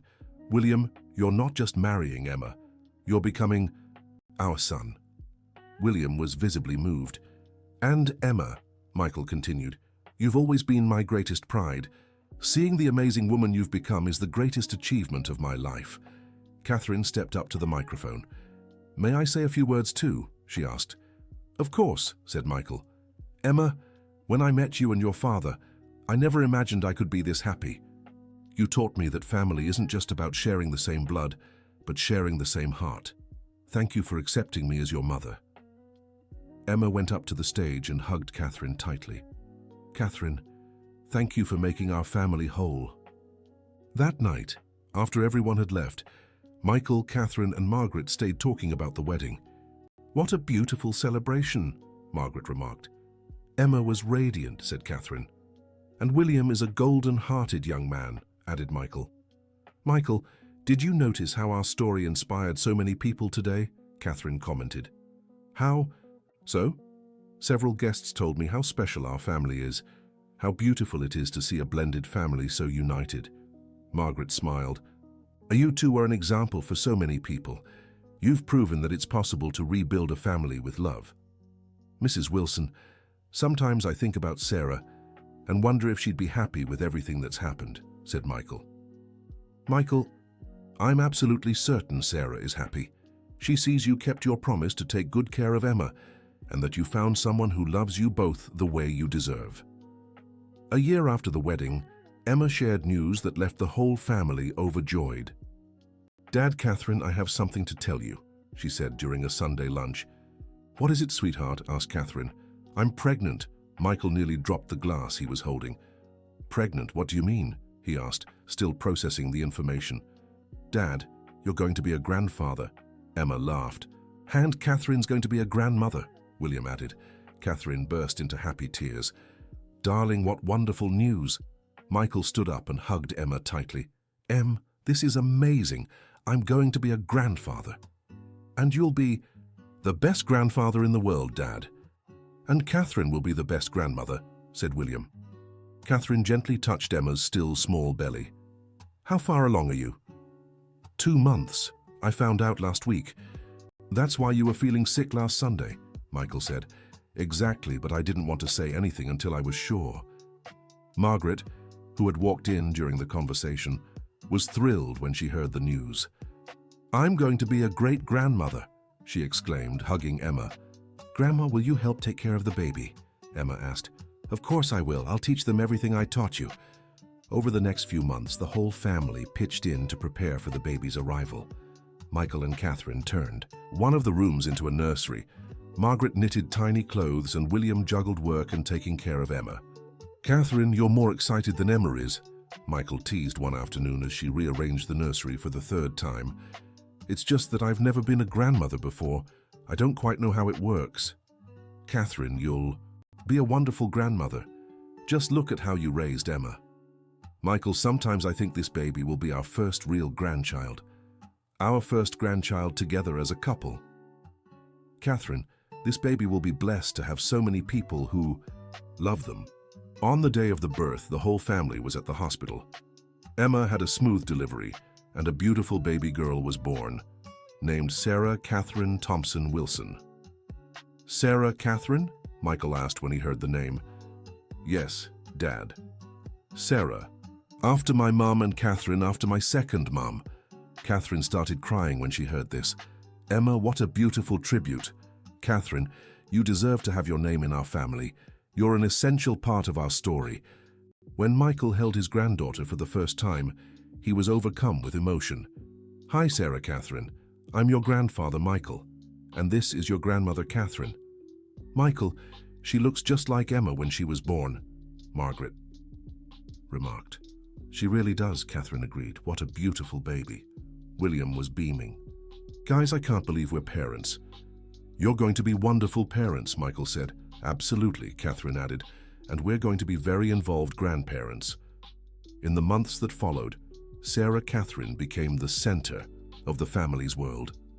Michael discovered that being a grandfather was even better than being a father. Catherine, why is being a grandfather so different from being a father? He asked one afternoon while playing with his granddaughter. Because when we're parents, we carry all the responsibility and worry. When we're grandparents, we get all the love and all the fun. That's true. With Emma, I was always worried about doing everything right. With Sarah Catherine, I just want to enjoy every moment. Margaret, now 78, was the most doting great-grandmother in the world. Emma, this little girl is going to be very spoiled, she said during one visit. Grandma, she deserves to be spoiled. She has 3 grandparents for that. 3 grandparents, you, Dad, and Catherine. Michael smiled as he heard this. What a lucky family this little girl has. Daddy, she'll grow up knowing it's possible to be loved by so many people at once. When Sarah Catherine turned 1, the family threw a special party. It was the first celebration of a new generation in the Thompson family. Michael, look at our family, said Catherine during the party, watching 4 generations gathered together. Catherine, who would have thought it all started with you sitting on that park bench and you playing with Emma feeding the ducks. Fate works in mysterious ways, doesn't it? Or maybe love does. During the party, Emma gave a heartfelt speech. Everyone, I want to thank you all for being here to celebrate Sarah Catherine's first birthday. But more than that, I want to thank you for being the incredible family you are. She looked at Michael. Daddy, thank you for never giving up on me, for always choosing me when it mattered, for teaching me that family comes first. Then she turned to Catherine. Catherine, thank you for completing our family, for loving me like your own from day one, for showing me it's possible to have more than one mother. She glanced at Margaret. Grandma, thank you for keeping our family traditions alive, for being our rock. Finally, she looked at William. William, thank you for being the partner I always dreamed of, for understanding and loving our family as if it were yours from the start. Everyone was moved by Emma's words. And now, she continued, lifting Sarah Catherine into her arms, this little one will grow up knowing a family that truly loves each other, one that faced hardships but never gave up on staying together. Michael stepped forward and hugged Emma and his granddaughter. I'm so proud to have you as my daughter. Catherine joined the embrace. And I'm so proud to be part of this family. Margaret also came closer. What a blessing to live long enough to see 4 generations of our family together and happy. William wrapped his arms around them all. And I'm so proud to be welcomed into this amazing family. 2 years later, Emma finally finished writing her book about blended families. Titled New Beginnings, How to Rebuild a Family with Love. It shared several real-life stories, including her own family's. Daddy, Catherine, the book is ready, she announced one Sunday. How exciting, said Catherine. Can I read it? Of course, but you both have to promise not to cry too much. Michael picked up the manuscript and began reading the first chapter, which told their story. You've captured our journey perfectly. Daddy, this story deserves to be told. It could help so many families. And when will it be published? Catherine asked. The publisher said it'll be in bookstores next month. I'm so proud, Margaret said. My granddaughter, an author. A few months later, Emma's book became a success. She started receiving invitations for talks and interviews about blended families. You're famous, Michael teased when she appeared on a TV interview. Daddy, I'm not famous. I'm just sharing what I've learned. And helping so many families along the way, Catherine added. Indeed, Emma began receiving letters and emails from families who had been inspired by the book to resolve their own conflicts. Catherine, look at this letter, Emma said one afternoon, showing one of the messages she'd received. It's from a woman who struggled with her stepdaughter, but after reading our book, she improved their relationship. That's wonderful, dear. Your story is really making a difference. And this one, she held up another letter, is from a father who almost gave up custody of his son due to pressure from his new wife. After reading about our experience, he decided to fight for his family. Michael was deeply moved. Our story is saving other families. Exactly, Dad. All the suffering we went through wasn't in vain. A few years had passed and Sarah Catherine, now 5 years old, was a cheerful and affectionate little girl, surrounded by love from her entire family. Grandpa Michael, tell me the story about when Mommy was little, she would ask every time she visited her grandparents. Which story do you want to hear, sweetheart? The story of how our family became whole. Michael looked at Catherine, who always smiled when Sarah Catherine asked for this story. Once upon a time, Michael would begin, there was a daddy who loved his little girl very much. but he was sad because she didn't have a mommy. And then? Sarah Catherine would ask, even though she already knew the story by heart. Then one day, Grandma Catherine came into their lives and completed the family with so much love. And did they all live happily ever after? They all lived happily ever after, Catherine would confirm, kissing her granddaughter's forehead. One special afternoon, while Sarah Catherine was playing in the backyard and Emma was pregnant again, Michael and Catherine sat on the porch to talk. Catherine, when I look at our life today, I can hardly believe everything we've been through. Why? Because we're so happy it feels like a dream. Michael, the happiness we have today was earned through hard work. It wasn't just handed to us. That's true, we went through some very tough times, and every challenge made us stronger, more united. Catherine, do you have any regrets about our journey? Catherine thought for a few seconds. Not a single one, Michael. If I could go back, I'd do everything exactly the same, even knowing all the difficulties we'd face. Especially knowing the difficulties, because they brought us here. Michael held Catherine's hand. Catherine, thank you for turning our house into a real home. Michael, thank you for teaching me what family love is. Just then, Sarah Catherine ran up to the porch. Grandpa, Grandma, look what I found, she said, showing them a butterfly that had landed on her hand. How beautiful, sweetheart, said Catherine. Grandma, why is the butterfly so pretty? Because it went through a transformation, dear. First it was a caterpillar, then it became a butterfly. Did our family go through a transformation too? Asked Sarah Catherine with the wisdom of children. Michael and Catherine looked at each other, surprised by the question. We did, sweetheart, Michael answered. Our family transformed and became even more beautiful. Like the butterfly? Exactly like the butterfly. That night, after Sarah Catherine had gone to sleep, Michael and Catherine kept talking about their granddaughter's question. Catherine, did you notice how deep her question was? I did. Children sometimes see things we adults don't. She's right. Our family really did go through a metamorphosis and became more beautiful in the process. Michael hugged Catherine. Catherine, I love you so much. I love you too, Michael. I love you, and I love our family. You know what moves me the most? What? That our story isn't over yet. We have more grandchildren coming, more stories to live, and we have Emma and William's example to inspire us. They really built a beautiful relationship, based on everything they learned from watching our family. On the day their second grandchild was born, a boy named Michael William, the emotions were even stronger. Catherine, now we have a granddaughter and a grandson, said Michael, cradling the baby in his arms. And they'll both grow up in a family full of love. Emma, watching her parents care for her son, was moved. Dad, Catherine, you're the best grandparents in the world. Being a grandfather is the best thing that ever happened to me after being a father, said Michael. And being a grandmother is the best thing that ever happened to me after being a mother, added Catherine.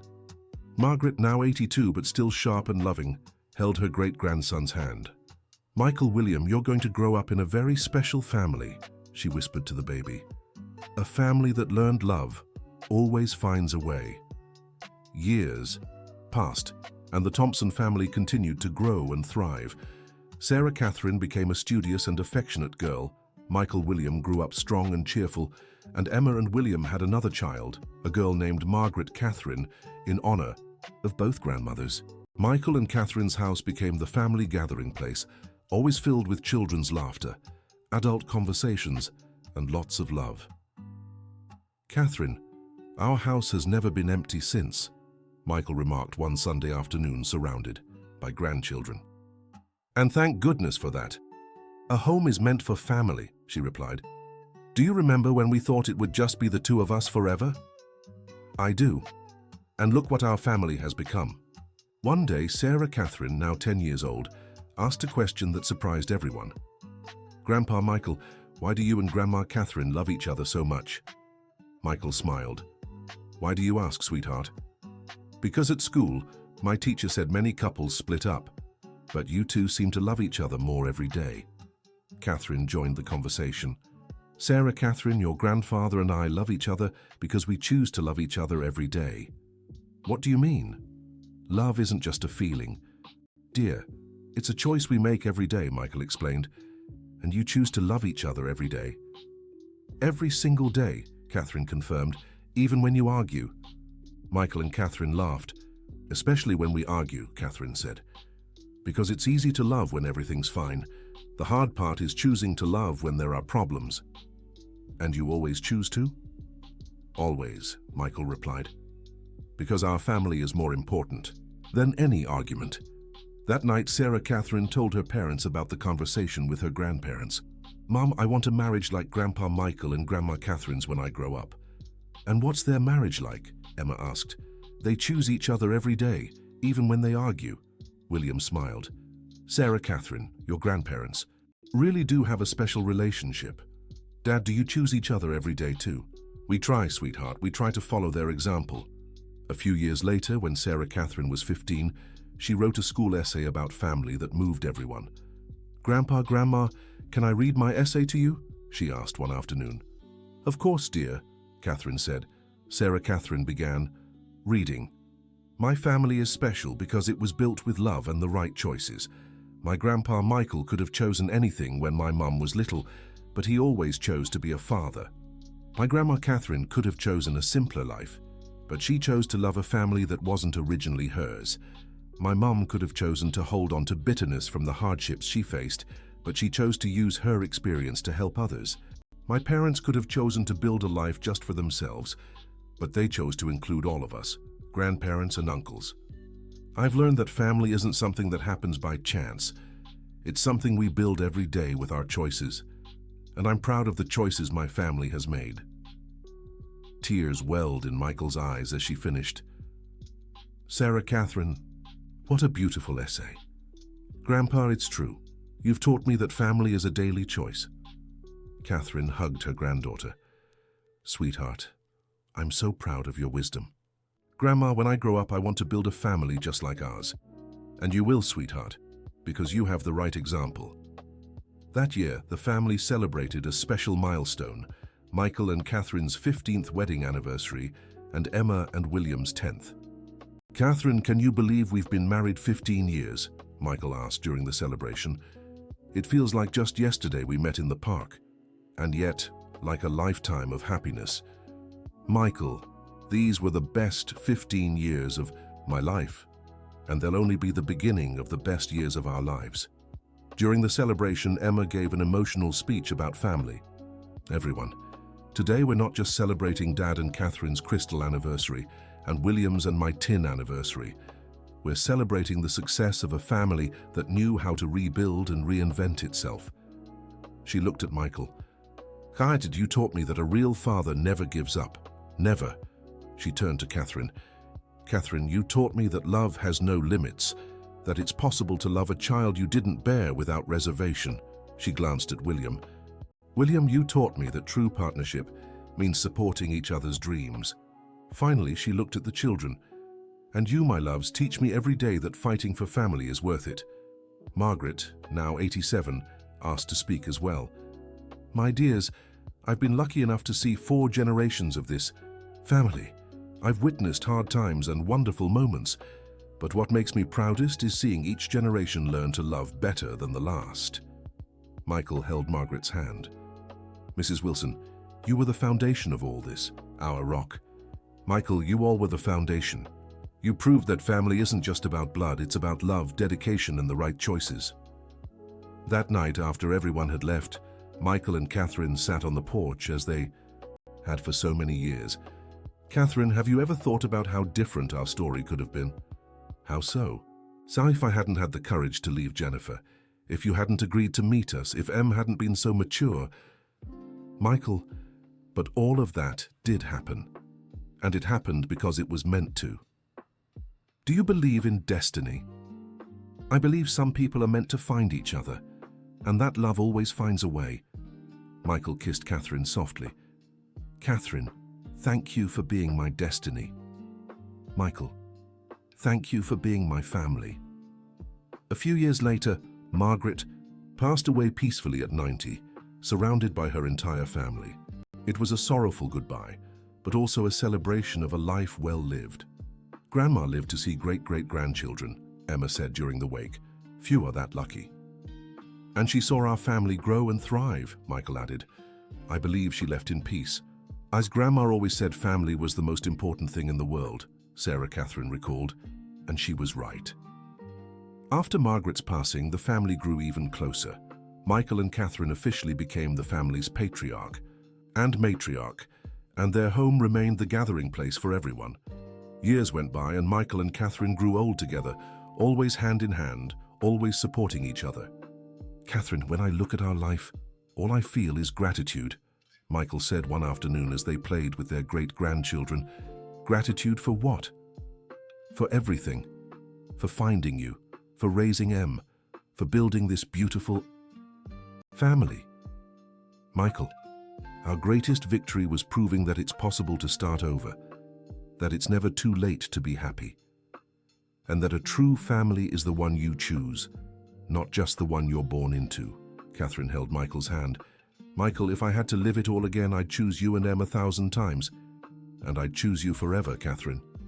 When Michael turned 70 and Catherine 68, they celebrated their silver anniversary. It was a beautiful gathering, with the whole family reunited. Children, grandchildren, great-grandchildren, all celebrating the love that had become the foundation of a large, happy family. Everyone, Michael said during his speech, 25 years ago, Catherine and I got married. But our story began long before that, when we met in a park while I was feeding ducks with Em. He looked at Catherine. Catherine, you changed our lives in ways I can't even explain. You took a single father and a scared child and turned us into a complete family. Michael, replied Catherine, you're the ones who gave me the greatest gift of my life, letting me be part of your family. Emma, now a 45-year-old woman, mother of 5 and grandmother of 2, stepped closer to her parents. Dad, Catherine, do you know the most important lesson you taught me? What? They both asked. That true love doesn't divide, it multiplies, that there's always room for more love in a family. Sarah Catherine, now 25 and newly married, also approached. Grandpa Michael, Grandma Catherine, thank you for showing me what a real marriage should be like. What do you mean, sweetheart? Catherine asked. You taught me that marriage isn't just about the wedding and the honeymoon.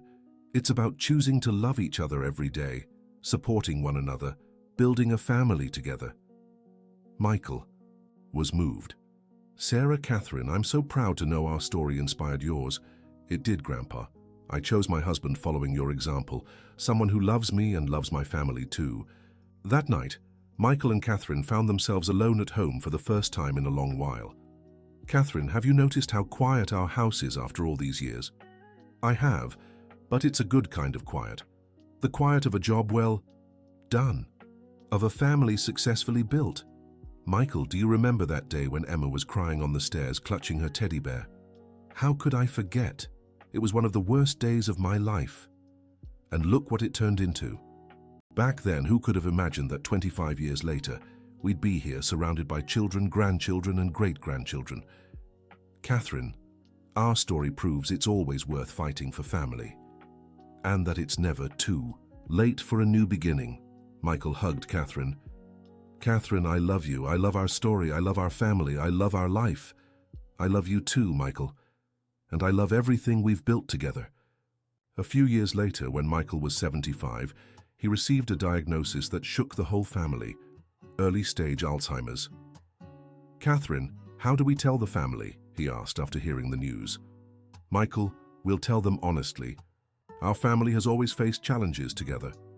I'm scared, Catherine. Scared of forgetting our story, of forgetting you. Catherine cupped Michael's face in her hands. Michael, even if you forget the details, the love we built will stay right here, in the heart of every person in this family. When they told Emma, she was devastated, but quickly composed herself. Dad, we'll face this together, as a family. Em, I don't want to be a burden to you. Dad, you could never be a burden. You're our foundation, our rock. Catherine organized their lives so Michael would have all the care he needed. Emma reduced her workload.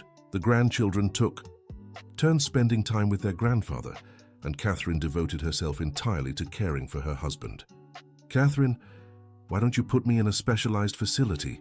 Michael asked one morning when he was particularly confused. Michael, you're at home, with your family. This is where you'll always stay, even when I don't know who you are. Anymore? Especially when you don't know who I am, because I'll remember for both of us. In the years that followed, Michael gradually lost his memory, but he never lost his affection for his family. Even on the hardest days, he smiled when he saw Catherine, when he heard Emma's voice when the grandchildren visited. Grandpa Michael, do you remember our family's story? Sarah Catherine would ask during her visits. I don't remember the details, sweetheart, but I remember it was a story filled with love. That's what matters, Grandpa. Catherine cared for Michael with unwavering dedication until his last days. When he passed away at 80, he was surrounded by his entire family. A farewell, full of love and gratitude. Catherine, he passed in peace, said Emma, embracing her mother. He left knowing he was loved, and that he left behind a beautiful legacy. What legacy, Catherine? This family, Em. This big, united and loving family is your father's legacy. At Michael's wake, hundreds of people attended, friends, co-workers, families Emma had helped through her work, students who had read her book. Mrs. Catherine, said a woman during the wake, my name is Amanda. My family was inspired by your story to overcome our own struggles. How so? Asked Catherine. We read Emma's book and learned that it's possible to rebuild a family after a difficult separation. Our story had a happy ending because of your example. Catherine was moved to see how many lives her family's story had touched. During the funeral, Emma gave an emotional speech about her father. My father, Michael Thompson, was an ordinary man who made extraordinary choices. He could have taken the easy way out many times in life, but he always chose to fight for his family. He taught me that a real father never abandons, never gives up, never stops loving. And most of all, he taught me that family is the most important thing in the world. She looked at Catherine. Catherine, thank you for caring for my father until his last day, for being his faithful companion through every journey. Emma, it was an honor to be your father's wife and your mother. Sarah Catherine also spoke. Grandpa Michael, thank you for teaching me that true love is the kind that multiplies. Our family is big and united because of the values you planted. After the funeral, the family gathered at the house where Michael and Catherine had been so happy. Catherine, what will you do now? Asked Emma. I'll keep being a grandmother, a great-grandmother, and your mother. I'll keep caring for this family we built together. Do you want to move in with us? No, dear, this house holds our story. This is where I want to stay. But you won't be alone. We'll take turns staying with you. Emma, I'm not alone. I'm surrounded by love, by memories, by family.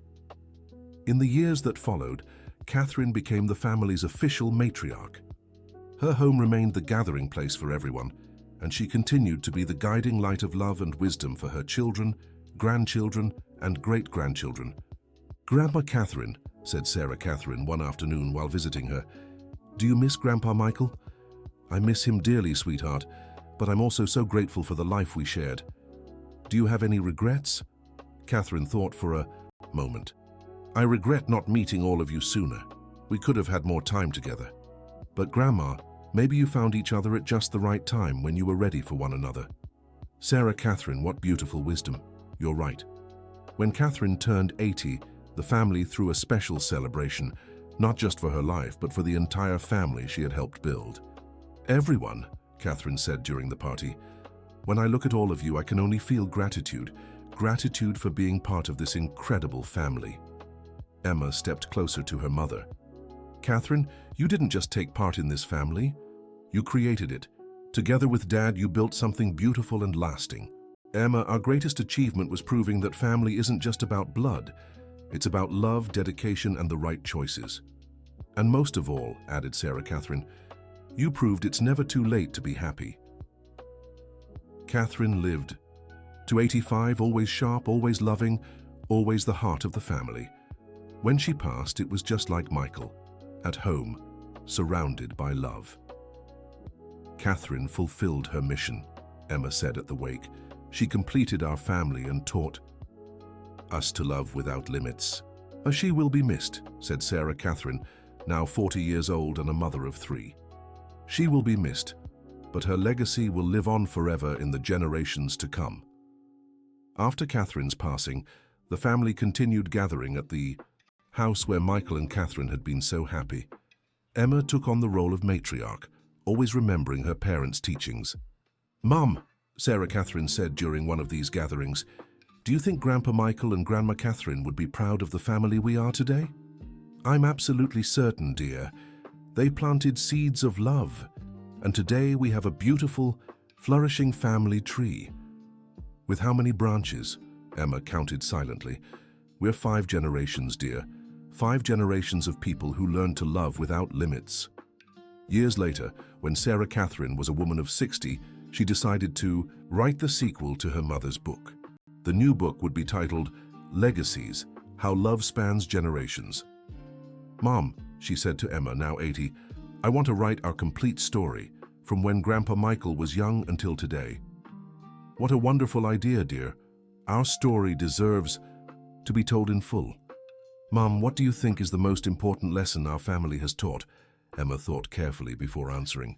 "Sarah Catherine, I believe the greatest lesson is that family isn't something that happens by chance. It's something we build with our daily choices. Your grandfather Michael chose to be a father above all else. Grandma Catherine chose to love a family that wasn't originally hers. I chose to use my pain to help others. You chose to carry on the family's values. Every generation made the right choices. And what's the result of those choices? The result is this big, close-knit family that loves and supports one another, a family that proves love always finds a way." At the end of her book, Sarah Catherine wrote, "This is the story of the Thompson family, a family that proves it's never too late to start anew, that love knows no bounds, and that true family is the one we choose to build every day. My great-grandfather Michael could have given up when he was widowed. My great-grandmother Catherine could have chosen a simpler life. My grandmother Emma could have held on to bitterness from the hardships, but they all chose love. And today, 5 generations later, we continue making the same choices, because we've learned that family is the most precious gift we have, and it's worth fighting for every single day." And so ends the story of the Thompson family, a family that began with a desperate father forced to choose between his wife and daughter, and grew into a flourishing family tree filled with love, unity, and strong values. A family that proved father kicks daughter out of the house. Because the new wife didn't like children, can have a happy ending when true love prevails above all else. The end. Now tell us what you thought of the story and where you're watching from. Do you think Michael made the right decision? In the end. What moved you most in this journey of a family rebuilt through love? Share your honest reflections in the comments about this story of resilience, forgiveness, and family. We'd love to hear your thoughts on how true love always finds a way to bring people together. Thank you so much for joining us on this long journey. Don't forget to like and, most importantly, subscribe so you don't miss other heartwarming stories about family, love, and overcoming life's challenges.